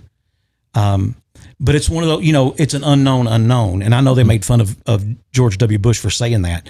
But there's things that you don't know. Yeah. And because you haven't encountered those. Well, it was an unknown for us, and if we had it to do over again, we would have needed someone who would have committed to 50 to 80 unit subdivision with houses ranging at that time from $80,000 to $200,000, and we would have made sure that whomever the internet provider was at that time could handle the what we needed, the volume of what we needed. But still, now where we are now, I don't see why people that can work from anywhere with young children, I'd say, well, that's a no-brainer. Well, it's still the same problem in that housing. That's where literally we have a housing crisis in South Arkansas. Yeah. And I'm not going to say whom because it's not mine to tell, but there are some local leaders who this week are in Washington, D.C. meeting with congressional people about what are we going to do. We cannot grow if we can't get housing. There's a guy that builds houses every day. I had this conversation with him last week. He said, "Sandy, I build houses every day. I've been building houses for 35 years. He said, I cannot build a house for under $150 a square foot. Yeah, that's it now. And I'm like, dude, that's you're looking at $500,000 if you want to build a 3,000 square foot home. That's crazy. That's not with some no upgraded upgraded stuff. There's no hydraulics bringing a TV out of the ceiling on that. You know, that's builder grade cabinets. That's that's all your plywood. Your finishes aren't going to be. You know, that's quarter round. That's not crown molding. That's quarter round at the top and the bottom. I mean, you're not getting. And that's the problem. You know, at one point in our past, wages were connected to gross domestic product, and wages moved with it. And somewhere along the way, they decided that their loyalty would be to shareholders, and so it changed. You know, that's why my parents could live and raise 5 children in a modest home, a 3-bedroom brick home, on one salary with one income. Yes, with one income, and you can't do that anymore. No, and it's hard to do with 2. It's hard to do with 2, and it's not that the American dream is dead. It's that we've moved the goalposts. Yes, and it's wrong. You know, it's wrong, and that's that. You know, I'm not a socialist. I don't believe that. You know, we need to take all the money away. No, because it still wouldn't pay for everything. But we need to make it more in line with the way it used to be, to where wages. Here's the quickest way. I'm going to give you the simplest solution. All right. Make credit harder to receive. Yeah, we've got to make credit harder to get. So people just can't have access, because access to money makes interest go up. Yes. Yeah. And we've got to make credit harder to get. Yeah. The average American family, and I can't remember the exact number, but it's like 71% of American families are one missed paycheck away from bankruptcy. Exactly. One. Because I haven't been paid in 2 years. They finance They finance everything. Yeah. They finance their groceries. They finance their tanks of gas. Mm-hmm. They finance everything. Mm-hmm. I do not have a credit card. Mm-hmm. Well, what about emergencies? I have cash. That's why if there's an emergency, it has to be a legitimate emergency. I do not own a credit card. You can't rent a car then. Yeah, I can, because I can use a debit card. Oh, you got debit cards. I rent cars all the time. Oh, I thought you didn't have a card. No, I've got a debit card, which is tied directly to my bank account. No, I got that So too. if the money's not there, it's just not there. Yeah. You know, speaking of, I could use a little help if you didn't mind, you know. Hey, I'll see if I can find you somebody. I'll call help and see who answers. How about that? No, I don't have a credit card. I have 0 credit card debt. And there were people who used to ask me, they'd say, Sandy, you make good money. What do you do with it? And I'd like, pay off everything. I don't have debt. I don't live in a house that's above my means. I live like a nice house. I mean, there's things that could be better about it, but I wish there was more room. I have 2,160 square feet. I wish it was more than that. I need to do some upgrades. I need to replace some wood on the outside, things like that. But I don't live in a house outside of my means. But you do see young couples that have a boat, a side-by-side, a $375,000 house. The wife drives a Suburban or a Tahoe, and the husband has a F-250, because you got to pull the boat and the trailer and they have a duck club, or they're in a, and they go to they vacation down at the coast every year. They go to Florida every year. You know, they're financing that. They're leveraged. They are leveraged to the hilt. Yeah. And unless there's some familial generational money there, eventually the piper will come calling. And we have to make credit harder to get. I'm with you. And that will bring prices down overall. But what about the people who, you know, and listen, I realize there are lenders who used to use credit in a predatory and misogynistic and racist way. Oh yeah. But that was then. Wouldn't lend you money for a house over there. Right. Yeah. Had the red line thing, what they called it. Yeah. That was then, this is now. Yeah. And now, if your income can support it and your debt to income ratio is within levels, you can get a loan for anything, anywhere. But we've been lowering that bar. I remember a time, Boomer, that if you had a credit score of below 650, you're not getting a car. I don't care where you went. Even that buy here, pay here place. If your credit was below mid sixes, you were going to be hard pressed to buy a car. You want me to tell you where the easiest money is right now? Where's that? Rocket Mortgage. Oh, yeah? You see it advertised all the time. Yeah. Easy money. Yeah. I know some people that have done it. Oh, look. Easily. Look. Filled it out over the weekend and got it Monday. Mm-hmm. I on do your too. house. I do too. And look, that's okay. Mm-hmm. I mean, it's actually, there are actually some financial planners who will tell you the smartest thing you can do is leverage your home to the hilt. Yeah, because that's the only interest thing you is can tax deduct. deductible. Yeah. And so, bing, bing, bing, bing. If you're, I mean, I've been in my house for 20 years. I'm on the downhill slide. Mm-hmm. I could turn around and leverage, all the equity in my home, and then we could have new vehicles and side by sides, and until the money ran out. Mm-hmm. And then what are we going to do? Pay that back. Yeah, at some point, you got to pay all that back. I'm 54. You think I can make another 30-year mortgage? Well, here's what you do though. You say, if the banker says, well, who's going to pay this if you die? He says, well, you are. It's your house. Yeah, it's your house. Yeah, that's what, Yeah, can we make it a 50-year mortgage? I'm in.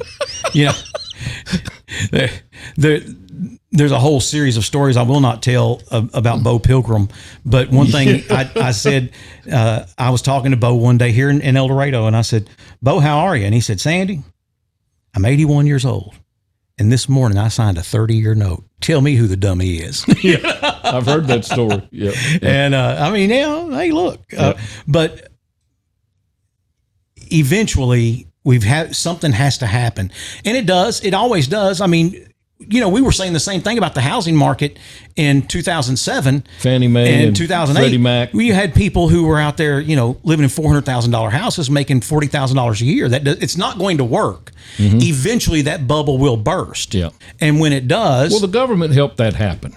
Yes, we were lending money to, like you said, that people that shouldn't have. Well, we somehow or another, and it was a Clinton era. Yeah. Mandate that owning a home became a right, and not a privilege. Yeah. And I get it. You want people to buy in. Just look at how, there's some people who's never going to treat their house any better, whether they own it or not. Okay. But the majority of people, if you're paying that note, mm-hmm. you're going to treat that house a whole lot better than that rent house. Let me give you a prime example of that. So, the guy I work for. Yeah. Yesterday, we made a trip to Conway to do some things for the dog business. So I stopped and filled up. He handed me, it's his truck. He handed me the card, and so I get back in. We're gone. He said, "How many gallons did it take?" I said, "I didn't even look." He said, "Well, how much money was it?" I said, "Man, I really didn't even look." He said, "Easy to do it when it ain't your card, isn't it?" I said, "So if you don't have any skin in the game, yeah, what does it matter? What does it matter?" Right. Yeah. I didn't have nothing when I got here. If they take the house, I still got nothing. I still got nothing. That's right. And so, it's a thing of, I mean, there's a certain pride that comes in home ownership. Yeah. When they're supposed to be. Yeah. But it was funny because one day my lovely wife and I were having a conversation about, when we started dating, and mm-hmm. what was it that I saw in her and what she see in me. And she told me, she said, the fact that you'd owned your home, and for so long already was a factor for me. You were stable. I was stable. Mm-hmm. And, it was an attractant to her. And she said, "What about me?" I was like, "Well, I mean, your butt and your legs and your eyes." And I didn't say that. I thought it, but I didn't say it. No, You didn't say it out loud. not out loud. No, I said it in here. Yeah. So, but yeah, we've got to make credit harder to get because we still have a housing problem, and it's not just in South Arkansas, but it is very prominent here. Yeah. And it has been for a long time. It has been. When I moved, and we talked about this, when I moved here in 89, it was hard to find a rent house even. I moved here in 2002, and it was only divine fortune that I ended up with a place to live. Mm-hmm. I mean, absolutely. Because again, when I moved here, they're building that power plant out on 167 North, and there was nowhere to rent. Mm-hmm. And I called Joyce Rutledge, and I was hoping maybe she had something in Smackover, And she's like, no, but I do have one bedroom apartment that is about to come available. And I drove up here the next day, and I was like, I don't even know why I drove up here because I was going to take it. But I mean, it wasn't in the best part of town. Mm-hmm. It was not in the best part of town. Mm-hmm. And then very fortunate that a house came open about 6 months later and was able to move. But right now, if I call him superstar, Bruce Woolsey is a superstar, by the way. Bruce Woolsey, who sells for Century 21 United. Bruce comes by my office one day and he says, dude, let me sell your house. I was like, what? And he's like, let me sell your house. I was like, no. I just moved back in. Where am I going to live? I just moved back in. And he's like, that's the whole point. He said, you hadn't been there. And I was like, no, man. I mean, my house is new on the inside. He's like, exactly. He said, what'd you pay for your house? And I told him. He gave me a number 3 times what I paid for my house. He said, I can have that for you today. He said, I can have you an offer letter signed with earnest money, 30-day close, no contingencies, cash, no finance for 3 times what you paid for that house today. Yeah, but the problem is you had to go buy one that was 3 times the amount that someone else had paid for it. Yes. And you would have used all that equity every to bit get of in it. Every bit of it. And then had to finance more. And so when I went home that evening, I was telling Casey, and she's like, why didn't you sell it? Because we're And I going to said, live. where are we going to live? Yeah. We just found how hard it is to find a place to live. We just did that for a year, for 53 weeks. And I was like, where are we going to live? And I told her the same thing. I said, and then let's take that money that we're going to get. That's a nice down payment. We're not going to want to live in. Why do I want to live in another house that costs what I sold this one for? I can just stay in this one. Yeah. Especially when we're going to want to upgrade. I can smell the finish line on the mortgage, right? Mm-hmm. I mean, it's there. I'm starting to see it. And, I'd have to turn around and spend $400,000 to get a house that if I'm going to upgrade, that all these kids can live in. Yeah, all them dang kids. She got a bunch of kids, man. You're going to have to quit that. Quit what? Having kids? I know. No. That's what I told her. Talking about her. Well, she got a bunch of kids. Well, that's your children. And? All of them is urine. Listen, she got a bunch of kids, and she's going to have to do something. Well, she's got like 3 or 4 jobs already. Well, all you do is cook supper and come up here and report the news. I mean, that's it. That's all I do. You're right. That's it. And mow Elizabeth's yard. Why aren't you trying to be better? Just your front. Yeah, I don't do the back. Mm-mm. See, you need to do better. Why are you trying to make me better? What do you know about being better? I know a lot about being better. That you could be? That you could be. It's like I told you about the Dems. They don't want to do that themselves. They want you to do. Yeah.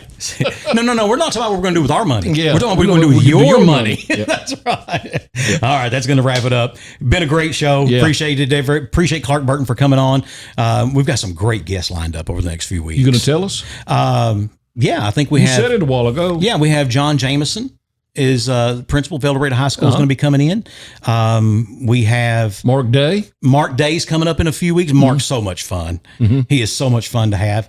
I'm trying to remember who all we have. And someone hilarious. Jim Andrews is going to be our new state representative. He's going to be coming in. And there's another one. I don't know if Elizabeth can see it from there, but Jim was expecting some competition. Yeah, but Kent Harrell is going to be coming in. And from the Union County Republican Party. Okay. And El Dorado Printing. I'm about to say yeah. He owns that, him and his daddy. Yeah. He owns that. And so, yeah, we've got some great guests later this year. We've got former U.S. Congressman Mike Ross. Mike Ross is coming? Is coming, yeah. And you sure? Well, he told me he was. Okay. So we'll see. I'm excited about that. I hadn't seen Mike in a long time. And, he and I, we became pretty good friends there. We got the pictures to prove it. Yeah, we do have the pictures. No, it's not one of them. Yeah, it is. Yeah, it is. Yeah, there's one. But there's one with me and you and Steve. Steve Harrell. I need to have that one printed out. Yeah. And put that up. By the way, see the new one up here on the wall? Hey, that's poor boy. Yeah. That was at the Chuck Barrett event. Uh-huh. And those pictures taken by producer Elizabeth. And that's Sandy and Boomer and sometimes Jax. Sometimes Jax, that's right. Yeah. Yeah. Does Jax have a red jacket on in there? Yes. He wears Razorback red jacket. And is Casey in that picture? Yes. She is. Okay. Yeah. Yeah. And Chuck. And that was a great night. It really was. Yeah. I'm still getting compliments. The other day we were cooking ribs and somebody walked up and said, man, dude, that was so much. It was just so fun to just, because it made him real. You know what the worst part about it was, though? You weren't there. You booked it on a night when I was gone. Yeah, well, I booked it and you chose to be gone. No.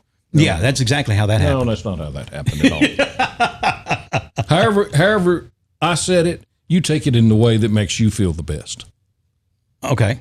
I'm going to take it in the way that I set the date and you chose to be gone. Don't take it that way. Well, that's the way it makes me feel better. Okay. All right.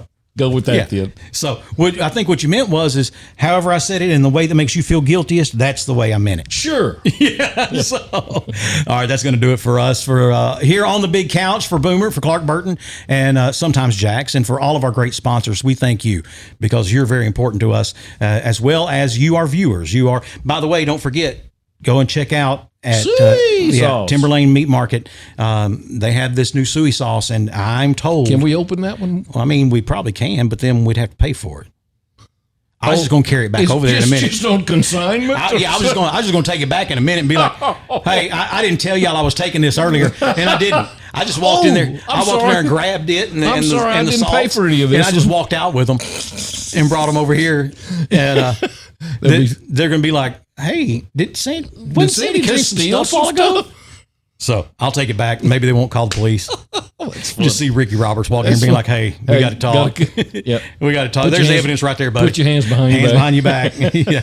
So you said jail's not the worst place you've ever been. Well, guess what? Then you're going. You're going to get to go again, get to try it out again. Yeah. So be sure and check it out. Timberlane Meat Market, 101 East Main in El Dorado, their new location. The food is fabulous, man. And golly, by the way, have you tried the Nashville hot wings? I'm going before I leave. Whew, man, the wings are fabulous. She said were. I had one. Okay, they are then. Okay, they are. Well, if she had one and I've had one, there should be 10 left. Oh, it was a dozen. Let's see. Yeah. Dozen of them. I'll take my shoes off. Yeah, so that does it for us. Hey, until next time, have a great weekend. God bless. With a history of being the voices you trust, this is Off the Back Porch.